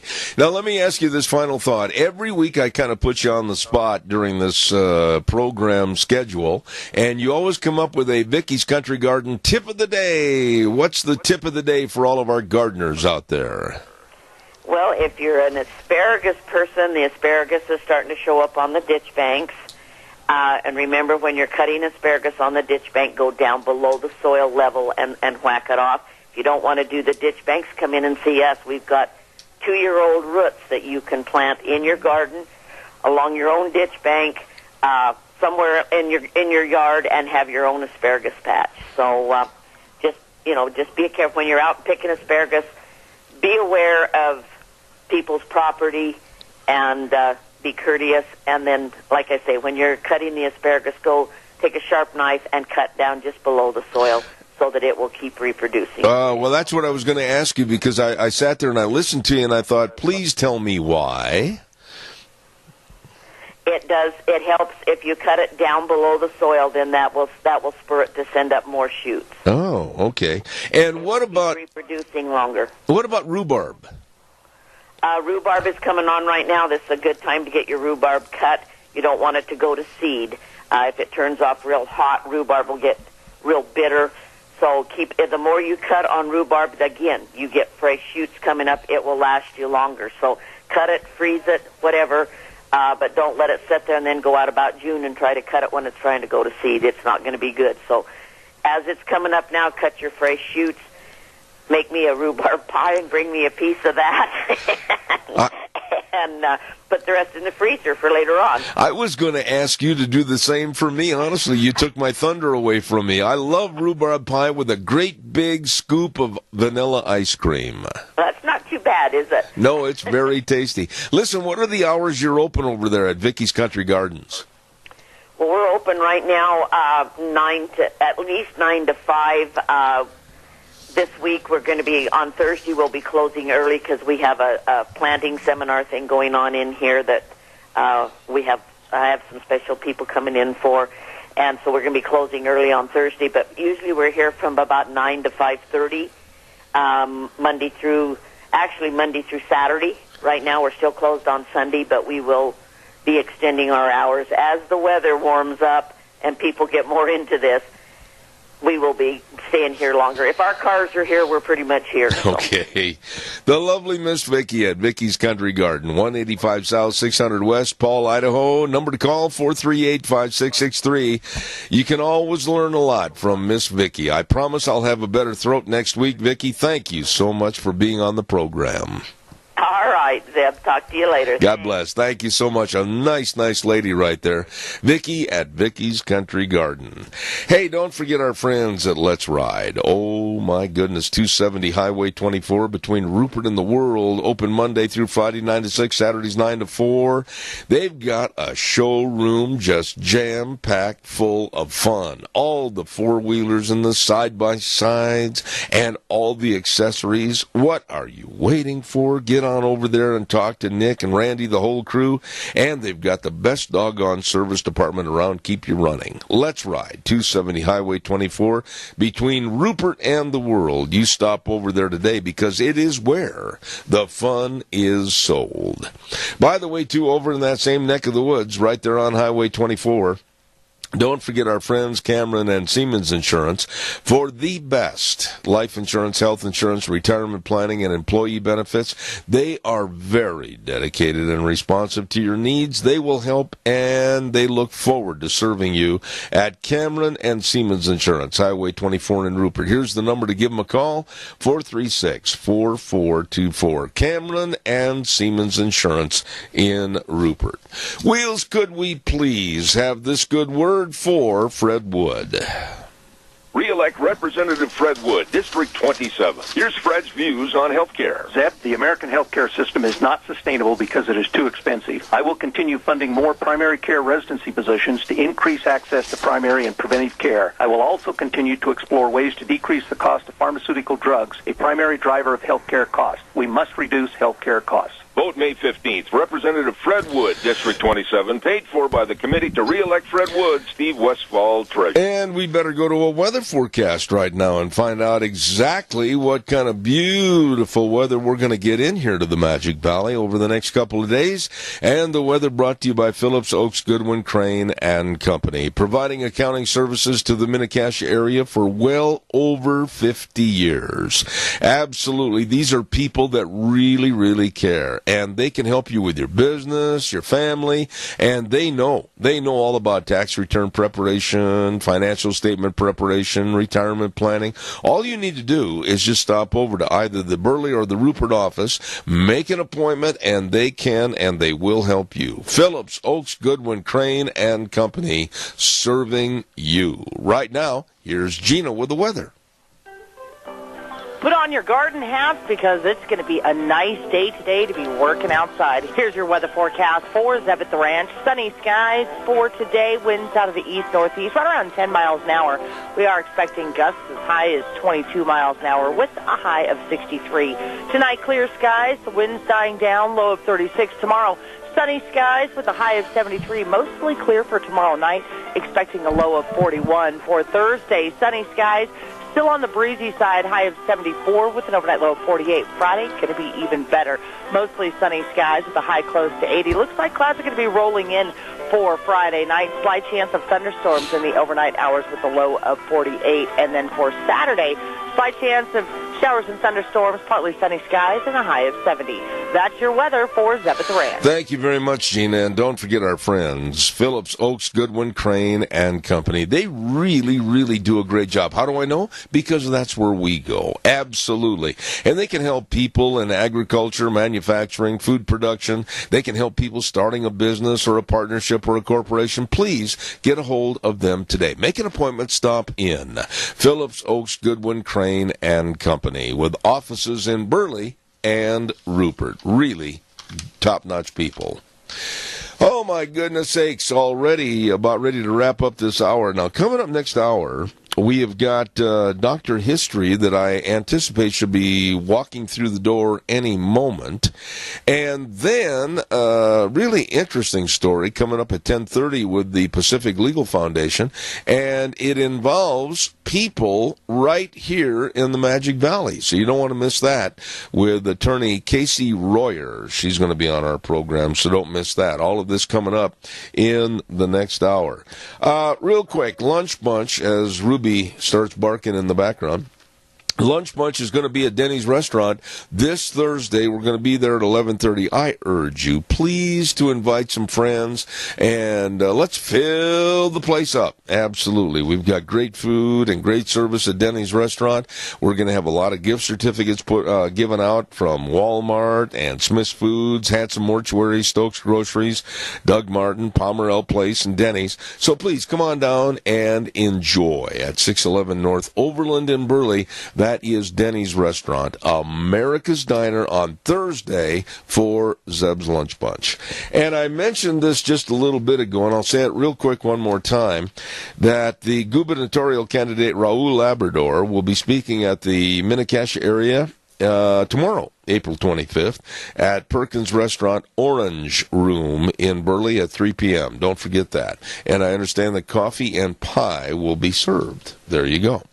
Right now, we're going to have this good word for Tommy Ahlquist, and then Wheels, in his gracious tone, will take us up to news with a little music, and we'll be back in about 7 minutes.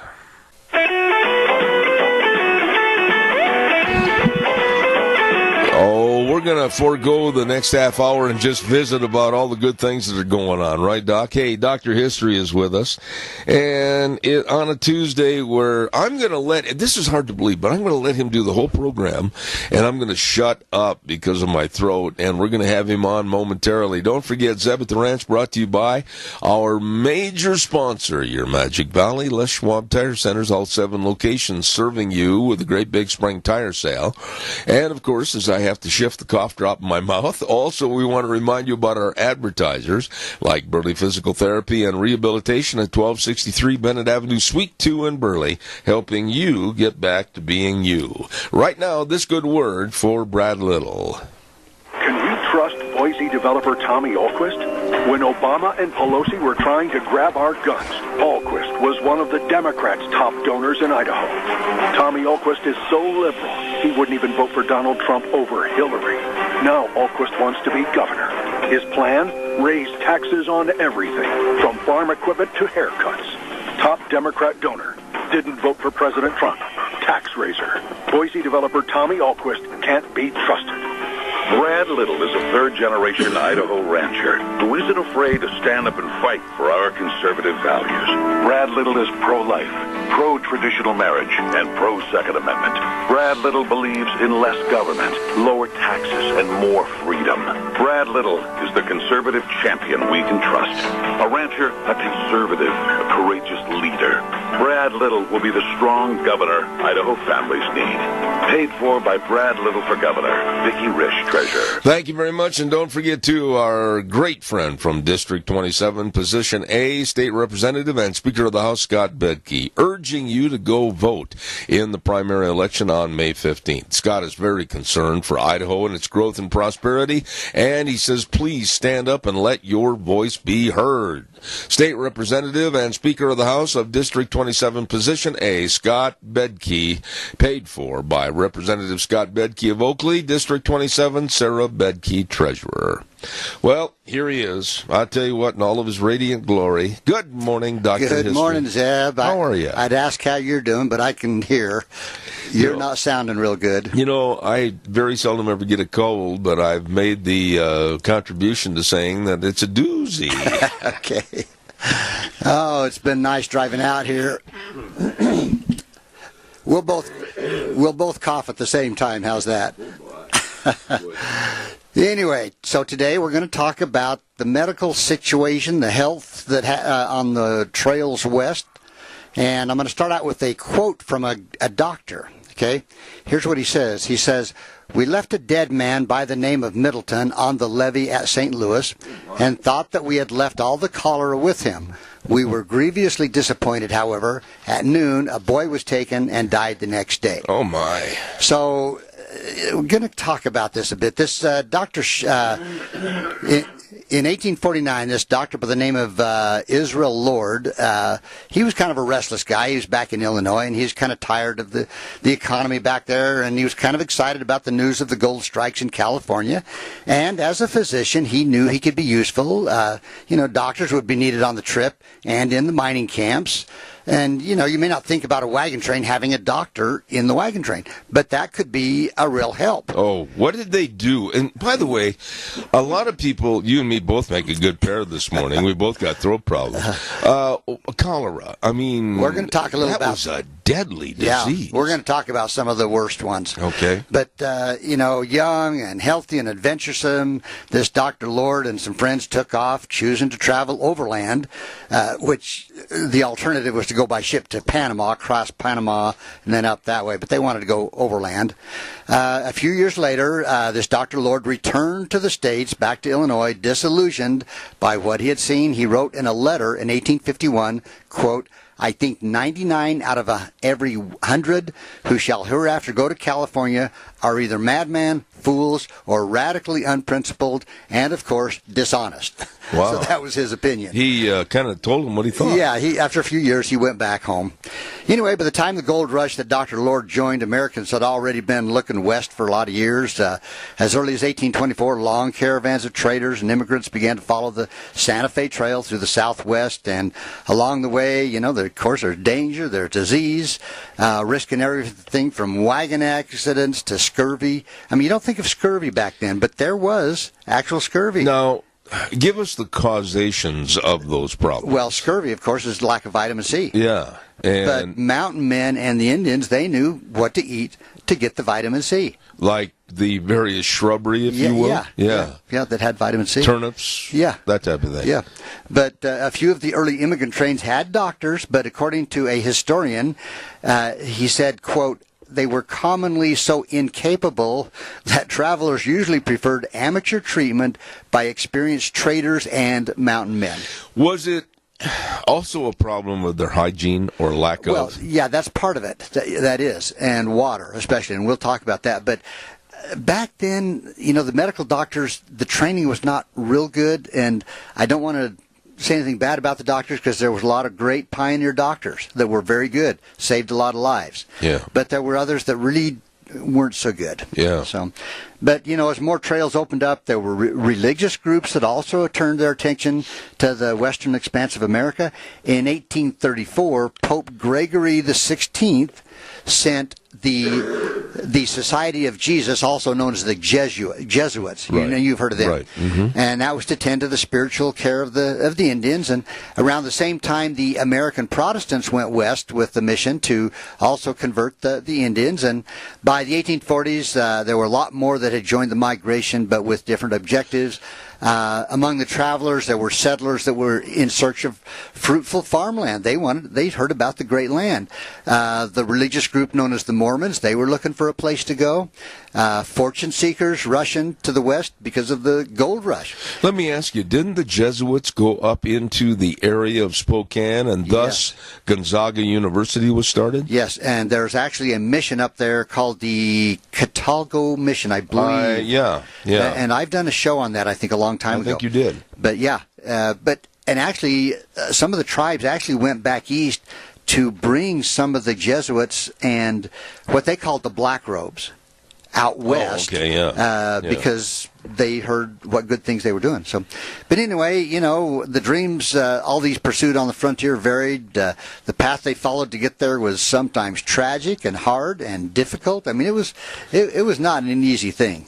Did they have a lot of their home remedies, like for cuts and being able to stitch each other up, or what? I think they did what they could, and in this case, the women generally were the doctors. I see. They knew how to help sew up a wound, how to put different herbs and things on cuts and bruises and things like that. Okay. But some people pulled carts, some rode in wagons or on horseback, some walked, leading the livestock. They faced storms, rough terrain, disease. I actually have a journal entry from my great-great-grandmother that actually walked the whole way. No kidding. Which actually was from easy. St. Joseph? Yeah. And walking actually was maybe easier than trying to ride in a wagon that just beats you to death. Oh, my, yeah. There wasn't any springs on those wagons, or not much. Yeah. But anyway, the immigrants' journey was filled not only with choking dust, treacherous mud, maddening insects, difficult weather, but also with bad water, scarce food, sickness, and all too often death. especially from cholera, which you just mentioned. And it was such a frequent occurrence on the trail that bodies were buried quickly and the trains would just move on. They didn't hang around. Now, there was an interesting herbal system called the Thomasonianism, and I had never heard of this before, but basically what it is the Thomasonian motto was, quote, every man his own physician.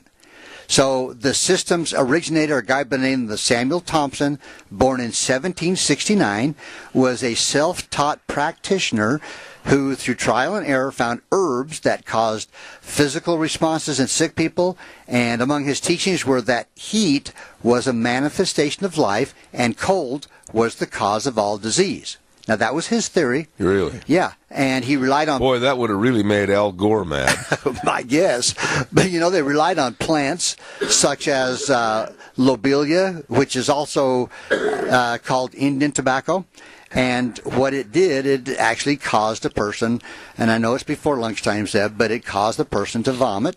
Oh, thank you. Thank you. Cayenne pepper was to heat up the body, vapor baths. The Thomasonian medical practice worked as well as anything else at the time.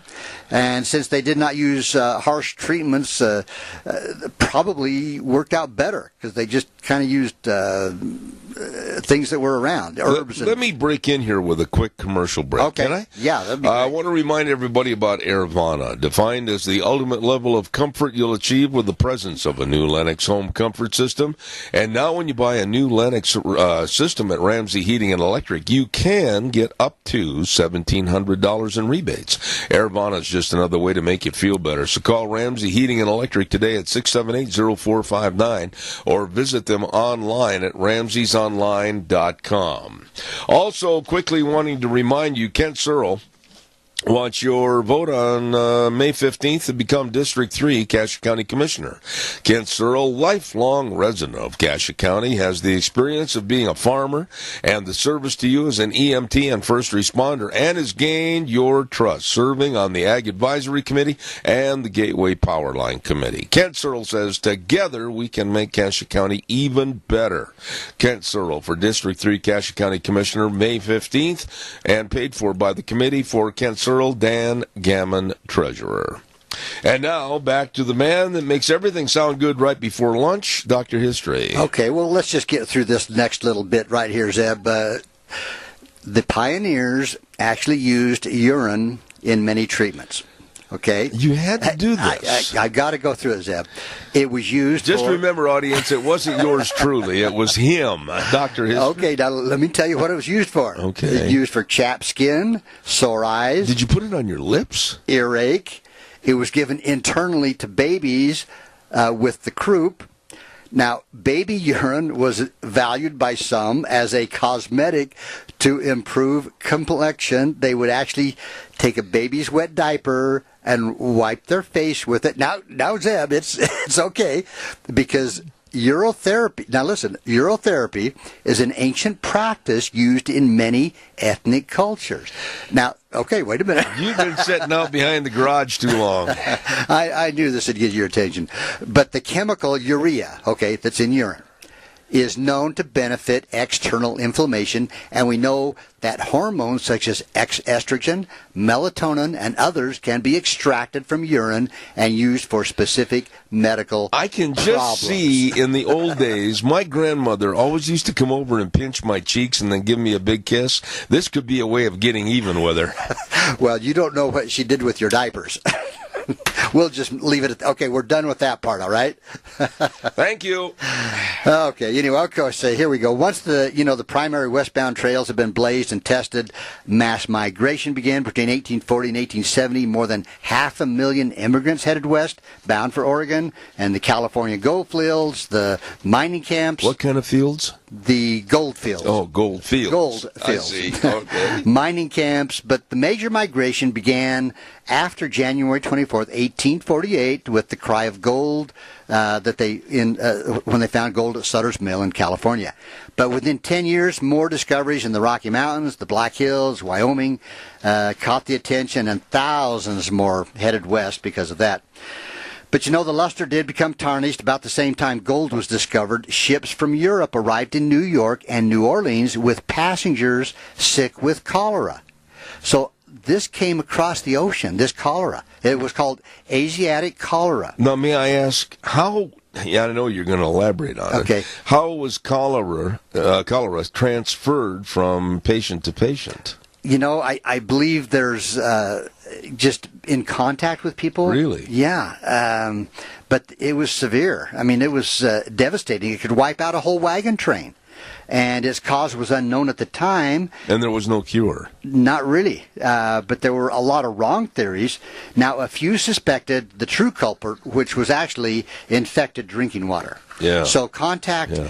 I think with somebody, and then, maybe drinking out of the same bucket or can or whatever. But there was a doctor by the name of George Davis in 1850, and he warned his party not to drink what he called slough water. And that's what you and I would probably just say swamp water. Swamp water. Yeah. And he encouraged them to drink only from running water, which obviously would be, a stream or a creek that was probably okay. When did they know about boiling water? I don't know how long it took them to finally figure that out. When did Louis Pasteur come up with that? Yeah, I'm not sure of the dates when he did that, but he's in fact this George Gibbs said in 1849, quote, "A man died today of cholera. He was seen drinking swale water 2 hours after he was attacked with the disease, and at night was buried." That's quick. Is it a form of Giardia? Yeah, I don't know that it is. Oh, okay. I don't think it is actually. But probably cause some of the same symptoms. Okay. Now, against the killer... The screaming hurry-ups. Yeah. Against the killer cholera, the best medicine a doctor had to prescribe was opium, believe it or not. No kidding. Yeah. Called by some, quote, the soothing monarch of medical powers. It relieved pain, slowed down the increased bowel activity and cramps. Here we go again. Still, many doctors of the era believed that strong purges like calomel were indicated. And, of course, this made everything just that much worse. Doctors did not understand dehydration. Wow. The fluid balance or the need for electrolytes. Yeah, they were actually killing them. They were, because a lot of times they would do the bleeding thing. Which Are you serious? Oh, yeah. Way back in the 60s? They bled people.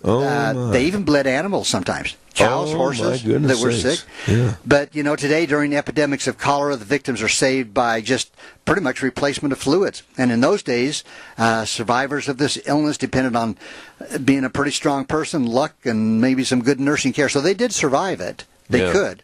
But, wow. In addition to cholera, diseases like malaria, and you don't think of malaria really as being up here, but it was. Typhoid, measles, diphtheria, scarlet fever. Well, you're the most encouraging person I've ever talked to this morning. Smallpox, they all took their toll. Wow. And we know that, a lot of Indian tribes were devastated by it. Yeah, they were. Especially smallpox. Yeah. But the immigrants were undoubtedly troubled by undiagnosed conditions, as well as, not to mention, accidents, which were frequently fatal. Conservative estimates of the number of deaths from disease on the trails west from 1842 to 1859 is 20,000, an average of 10 graves per mile. 10 graves. I got to hand it to you. You really know how to brighten up somebody's day. Well, I just want us to be grateful we can drive from here. On the Oregon Trail you're talking, or the California Trail? Well, any of the trails. Yeah. And a lot of those graves probably have never been, I hate to say found, but realized. Right, because the wagon train didn't stop. You buried your dead and you moved on. And if you were able to leave a post or a stick or a piece of wood or something, it was long gone, you know. But anyway, there's a gal by the name of Lucy Williams. She wrote to her mother in 1851, and she says, quote, "We have been living in Oregon about 2 weeks, all of us except little John. And him we left 12 miles this side of Green River. He was killed instantly by falling from a wagon and the wheels running over his head." Oh. Of her 3-year-old daughter, she wrote, "Helen has been sick nearly all the day. We think she had scarlet fever, but she is getting better." Wow. So it didn't take everybody. Another lady by the name of Anna Maria King writes to her relatives in 1846. She said, "We had plenty of flour and bacon to last us through. All this sickness and death attended us the rest of the way. King's party suffered epidemics of measles, whooping cough, and fever. On one leg of the trip, there were 50 deaths, and later a family drowned crossing the Columbia River. This was not a trip for the weak, you know. Well, and it was more. I mean, you were looking at the elements. You were looking at perhaps the not so friendly Indian tribes. Right. Yeah. Boy, if you wanted to have an opportunity in life to where you could do yourself in, just go on the Oregon Trail. Yeah. But then again, there were a lot that made it. Yeah. Now, another lady by the name of Parsons, she said she saw more death during a few weeks in 1850 than most people do in a lifetime. Wow. On June 23rd, she wrote, quote, "The boy that was sick died about noon. These are hard times for us, but it is harder for the sick. Nothing for their relief, it seems. The next day, last evening, there were 3 more died out of the same family." Man. Anyway, recalling his childhood immigration many years later, there's a guy by the name of Brooks that wrote, "A picture lingers in my memory of us children all lying in a row on the ground in our tent, somewhere in Iowa, stricken with the measles, with 6 inches of snow covered all the ground, and the trees were brilliant with icicles. A delay of a week to enjoy the measles put us on our feet again, and we drove on." Wow. So evidently there were some that did stop long enough. It was either heal up or die, because we're not going to stop. Yeah. But the schedule, of the wagon trains was rigid. Most immigrants began their trip in May, and they had about 5 months to get there before winter set in. So they had to keep moving. But, it forced families to continue regardless of health. In many cases, nothing, not even death, slowed down the caravans. One father whose child was ill wrote, quote, "The trouble was they would not stop to doctor their sick. They would keep a-rolling on." And that's what he said. Let me ask you, what was the number, if that is known, about the elderly that were on the Oregon Trail? I would think that would not be a safe trip for anybody that was over a certain age. Right, and even to travel in a wagon. Oh, my. You can just imagine bouncing. I mean, that was rough riding. Oh, wagons. I know. I've been to walk, or if you were lucky enough to be on a horse. I mean, to me, riding a horse would be much better than sitting in a wagon. Oh, yeah. So, but that's kind of how things happened on the trail. And how many of these, I've only got a minute left here, but how many of these people, let's say a wagon train had maybe, 20 wagons. Is that a fair assumption of the normal size? I think you could say as low as 5 wagons up to 20, 30. Okay. So 20 wagons, and all of a sudden somebody's going down the trail and they say, you know what, I'd like to build a home right here. I wonder how many dropped out way early before they got to Oregon or other parts. Okay, right here in our county, Zeb, Colonel Josiah Miller was on his way to Oregon. They camped right out here by the Snake River, right close to us. The next morning when he got up, his horses had gotten loose. So he started walking up this area, and he liked what he saw, so he stayed. Really? So the wagon train kept going, but he stayed here. He helped form, I think he was Burley's first mayor, but he had a cattle ranch here. And so, there's some that just stopped, and there were a few already here. Yeah. So he wasn't the first to stop. But actually, kind of an interesting story. He ran some cattle, and I know we're about out of time, but we are. The other cattleman said, "Josiah, keep your cattle where they're supposed to be." Well, he kind of ignored it. And after a few warnings, they found him, and they tied his hands behind his back, put a rope up over the tree, and put a rope around his neck and said, "Colonel Miller, you have a choice. Either keep your cattle where they're supposed to be, or you're going to hang." Was that enough incentive? I think he chose the right choice. That was really interesting. Next week, can you elaborate on some of those things we were talking about with the diseases and everything? Yeah, I'll see what I can come up with. I mean, you were so forthright and so upbeat. I kept it sort of clean. I can imagine. Dr. History, great job every week. Zeb. Thank you. By the way, I want to remind everybody, before I get too far down the trail, that Carl Hansen, we had him on our program earlier this morning. Carl Hansen wants your vote May 15th to be your Minidoka County Commissioner for District 1. Carl has the leadership experience as a hospital CEO for 29 years, 18 of which were at Minidoka Hospital. He's an organizer and a communicator. Carl Hansen wants to address the challenges in Minidoka County and help Minidoka County grow and solve any challenges. Don't forget, paid for by the Carl Carl Hansen for Minidoka County Commissioner Committee, Jason Gibbons, Treasurer. And real quick, before Dr. History has to run out the door, I want to remind you on Thursdays we have a program segment called Cassia County School Days, and we really want to say thank you to A Child's World at 1308 Overland in Burley. What a great family store with all the games and the puzzles and the toys and the clothing, and they've got all the Cherokee scrubs. They've got it all for you at A Child's World, 1308 Overland in Burley. And teaming up with Ambulatory Surgery Center at 1344 Highland in Burley. For your outpatient surgeries, they can save you money. Please call them and find out more. 677-8888. Ambulatory Surgery Center and A Child's World, bringing you School Days in Cassia County on Thursdays at 10:10. Right now, let's send it over to our main studio. I'll be back in just a couple of minutes. And now, back to Zeb at the Ranch on AM 1230 KBAR. To reach Zeb, call 436-2244 or toll free 1-866-927-4587.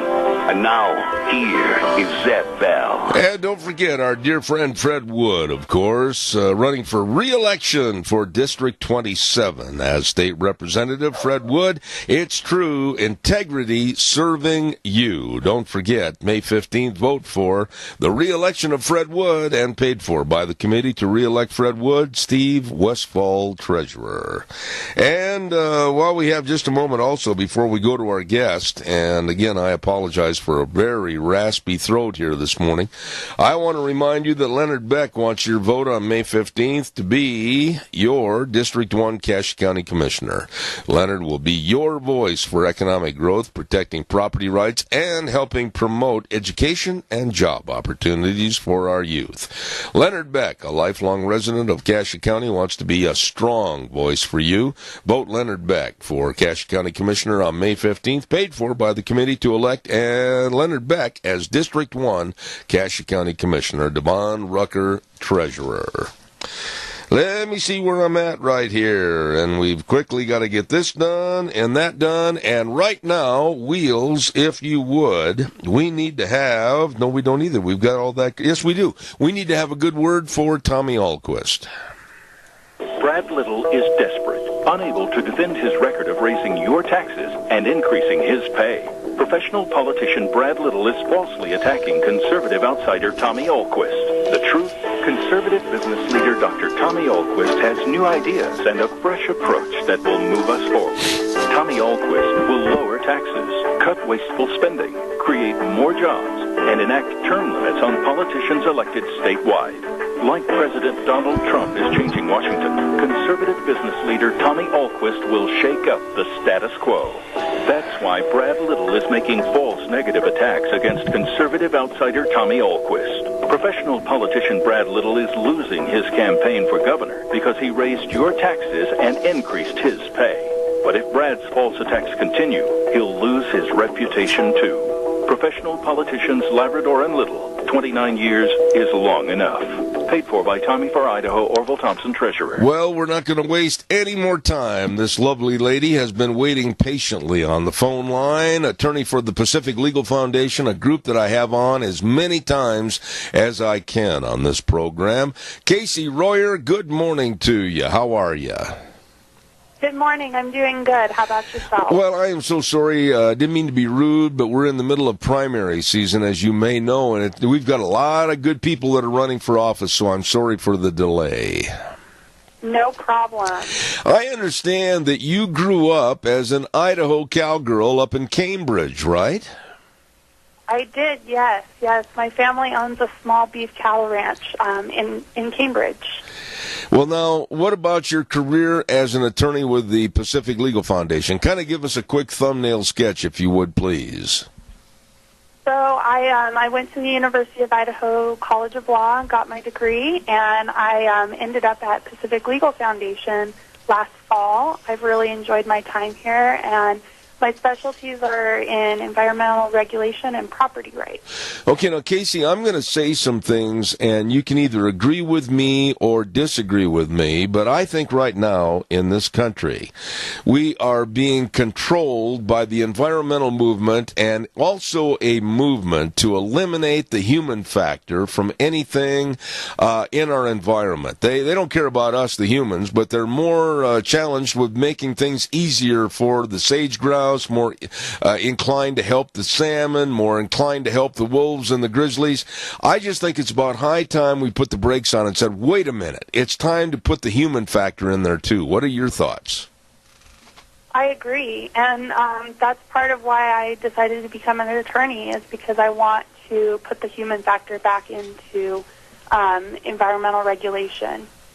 Well, now, tell us a little bit, again, another thumbnail sketch of some people that I know very well because their operation is less than, as the crow flies, 5 miles from where I'm sitting right now. Tell us about this case that you're going to talk about this morning.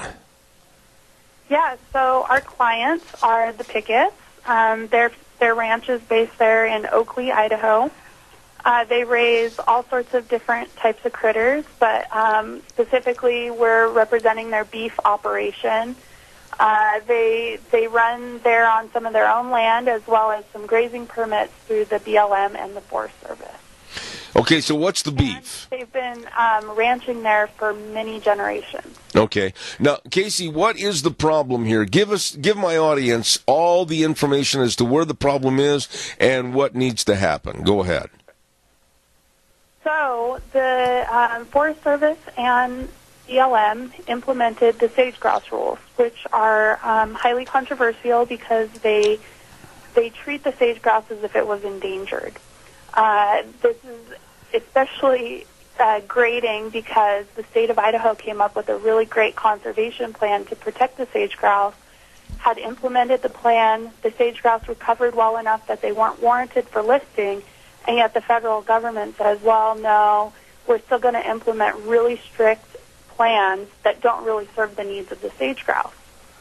Now, our clients, one of their grazing allotments is on the Forest Service lands. The Forest Service has gone in and started monitoring their property to see if their grazing complies with the really, really high, strict standards that are under these plans, and have threatened to change their grazing permits, which, as you probably know, could easily put our clients out of business. There's no question about it. Like I said earlier in our conversation, that everything is geared for wildlife and habitat over and above human beings, when in essence the ranchers and farmers are doing their best to have a return growth to their property and the use of the land every year with a renewable resource, but the environmentalists can't stand that, can they?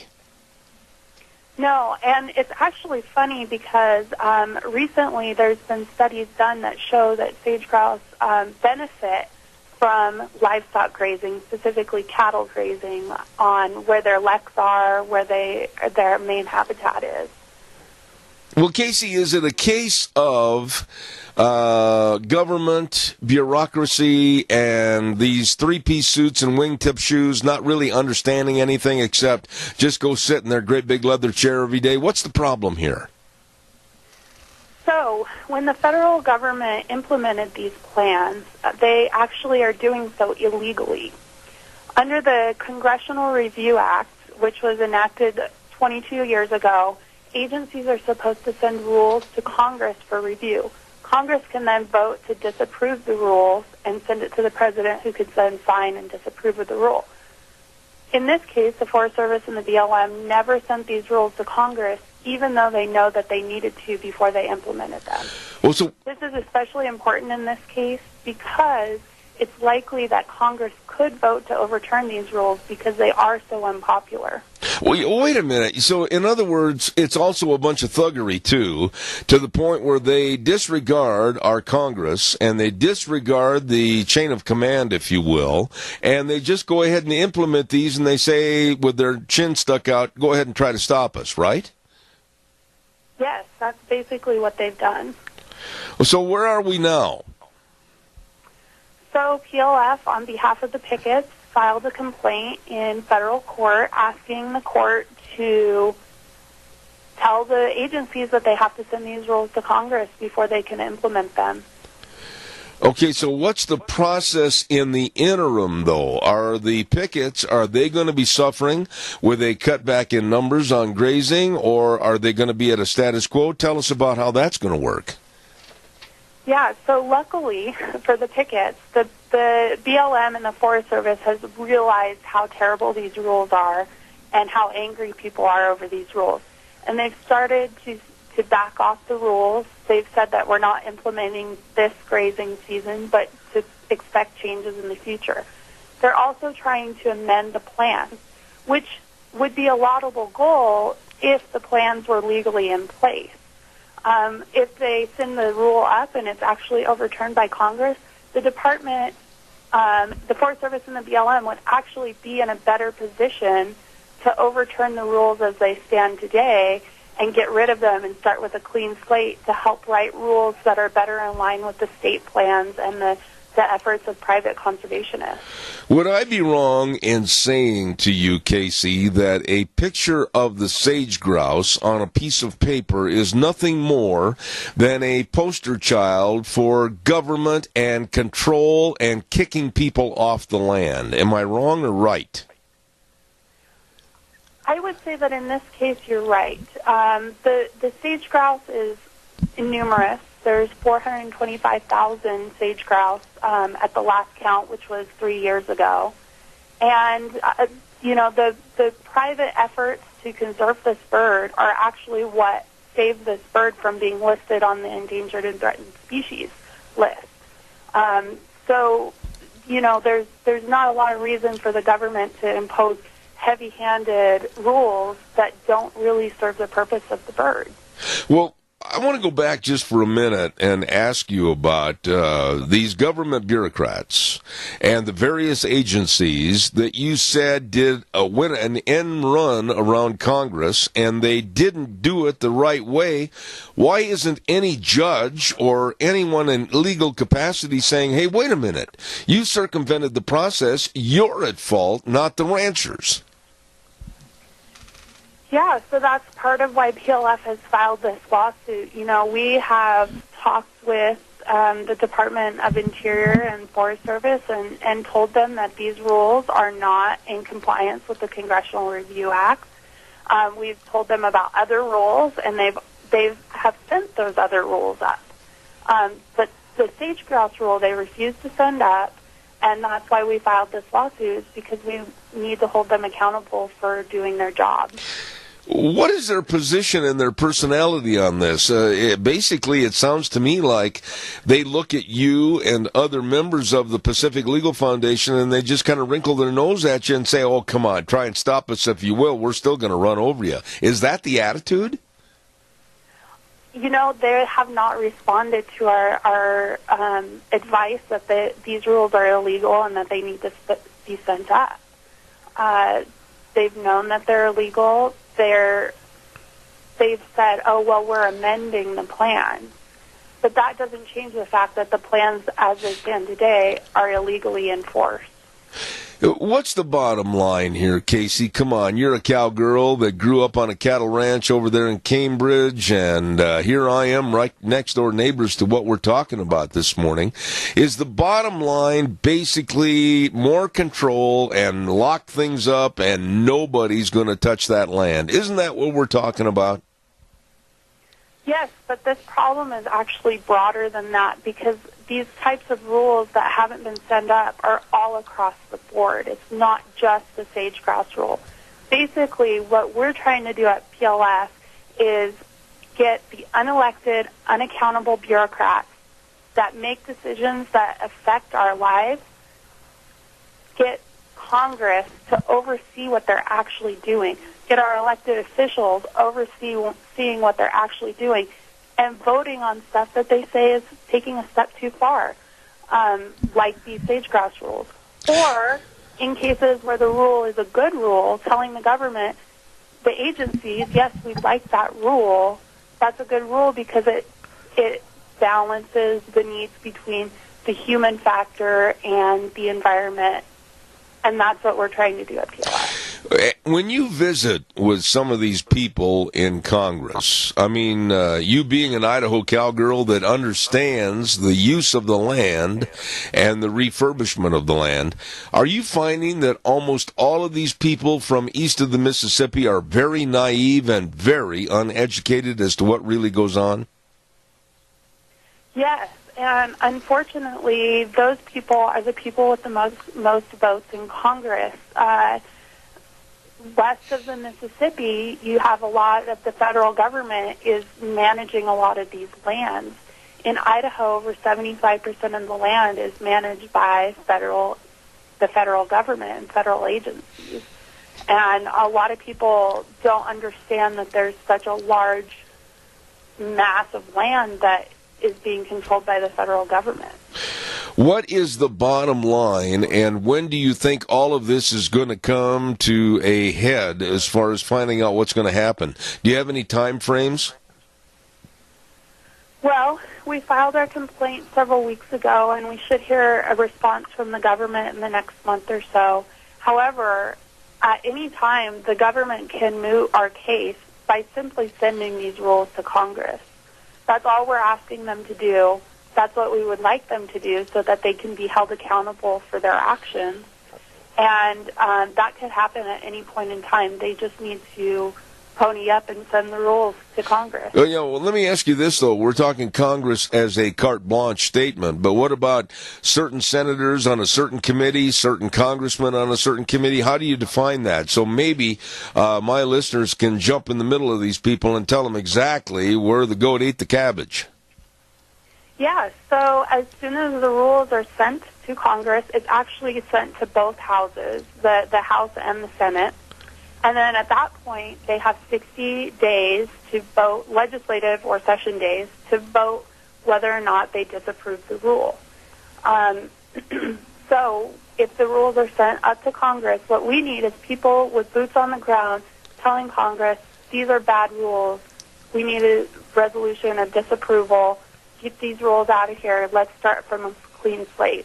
Well, that's why I asked earlier, because, I would assume that the Western delegation of senators and congressmen, they understand the heavy-handedness of these environmental groups. But, boy, I tell you, you've got a tough row to hoe to try to educate these guys back east. These ladies and gentlemen back there, they don't have a clue what needs to be done or how to get it done. Yeah. Actually, it's been interesting because the rules are so unpopular. There have been several hearings held in Washington, D.C. about how bad these rules are. In fact, Speaker Bedke has been to D.C. and testified in front of Congress saying, these rules are bad. We need to get rid of these rules. And Congress is well aware of the problem. They have actually asked for the agencies to send the rules out, but they have no power to make the agencies do that. So Congress is aware. They know that these rules are bad, but we need to remind them that these rules are bad. But they don't listen to the states. They don't listen to the people who sat down around the table and reached a compromise, and they don't protect the sage grouse. Absolutely. I'm going to ask you a favor, Casey, to please keep me informed as to how this case is going, and if I can do anything to aid and assist, I will, so please keep me informed. I'm more than happy to do that. Now, Casey Royer, attorney with the Pacific Legal Foundation, please tell us, Casey, before you go, how can people find out and follow these cases through Pacific Legal Foundation? So Pacific Legal Foundation has a great Facebook page that they can follow, or if they don't have Facebook, they can go onto our website at pacificlegal.org. There you can see our blog, you can follow all the cases, you can get email updates about the cases. It's a really great platform to follow what we're doing in multiple areas. All right, Casey Royer, I really want to thank you for coming on the program this morning. And don't forget, stay in touch with me and we'll get you back on the air. Thank you so much. Thank you for having me. Have a great day. Thank you. You too. Casey Royer, attorney with the Pacific Legal Foundation, and we're going to stay on top of that case right there. You can bet on it. I got to pay some bills. First of all, don't forget the Southern Idaho Living Expo is going to be on Saturday, May 5th from 10 a.m. to 3 p.m. at Nature's Nursery and Market at 120 East Highway 30. Oh, my goodness, is this going to be a lot of fun. They're going to have art contest winners, and they're going to have food, lots of food, all kinds of grilling tips and gardening tips and outdoor living tips. Oh, my goodness, it's put on by the Mini-Cassia Chamber of Commerce. Don't miss this. It's going to be outstanding on May 5th from 10 to 3, Southern Idaho Living Expo at Nature's Nursery and Market, 120 East Highway 30 in Burley. Don't miss that. It's going to be a lot of fun. Right now, Wheels, would you mind, please, this good word for Fred Wood? Integrity serving you. Re-elect District 27 Representative Fred Wood on May 15th. Fred has protected the economic value of Idaho's water. Fred has worked diligently to increase education funding and higher teacher salaries. Fred has stood firm for tax cuts and low taxes with a small, efficient government. Re-elect Fred Wood. District 27 on May 15th. It's true. Integrity serving you. Paid for by the Committee to Re-elect Fred Wood, Steve Westfall, Treasurer. Thank you very much. And also, don't forget, right now it's time for the weather. And the weather brought to you by Scarrow's Meats, 331 North Road, Jerome. Hello, Don Scarrow and the crew. My. They've got all the delicious meats, and the number you can call, 324-7657, or you can go to their website, scarrowsmeats.com. I mean, all the breakfast bacons and sausages and marinated prime ribs and the smoked hams. Oh, it is delicious. Always is at Scarrow's Meats. Right now, here's Gina with the weather. Put on your garden hats because it's going to be a nice day today to be working outside. Here's your weather forecast for Zeb at the Ranch. Sunny skies for today. Winds out of the east-northeast, right around 10 miles an hour. We are expecting gusts as high as 22 miles an hour with a high of 63. Tonight, clear skies. The wind's dying down, low of 36. Tomorrow, sunny skies with a high of 73. Mostly clear for tomorrow night, expecting a low of 41. For Thursday, sunny skies. Still on the breezy side, high of 74 with an overnight low of 48. Friday, going to be even better. Mostly sunny skies with a high close to 80. Looks like clouds are going to be rolling in for Friday night. Slight chance of thunderstorms in the overnight hours with a low of 48. And then for Saturday, slight chance of showers and thunderstorms, partly sunny skies, and a high of 70.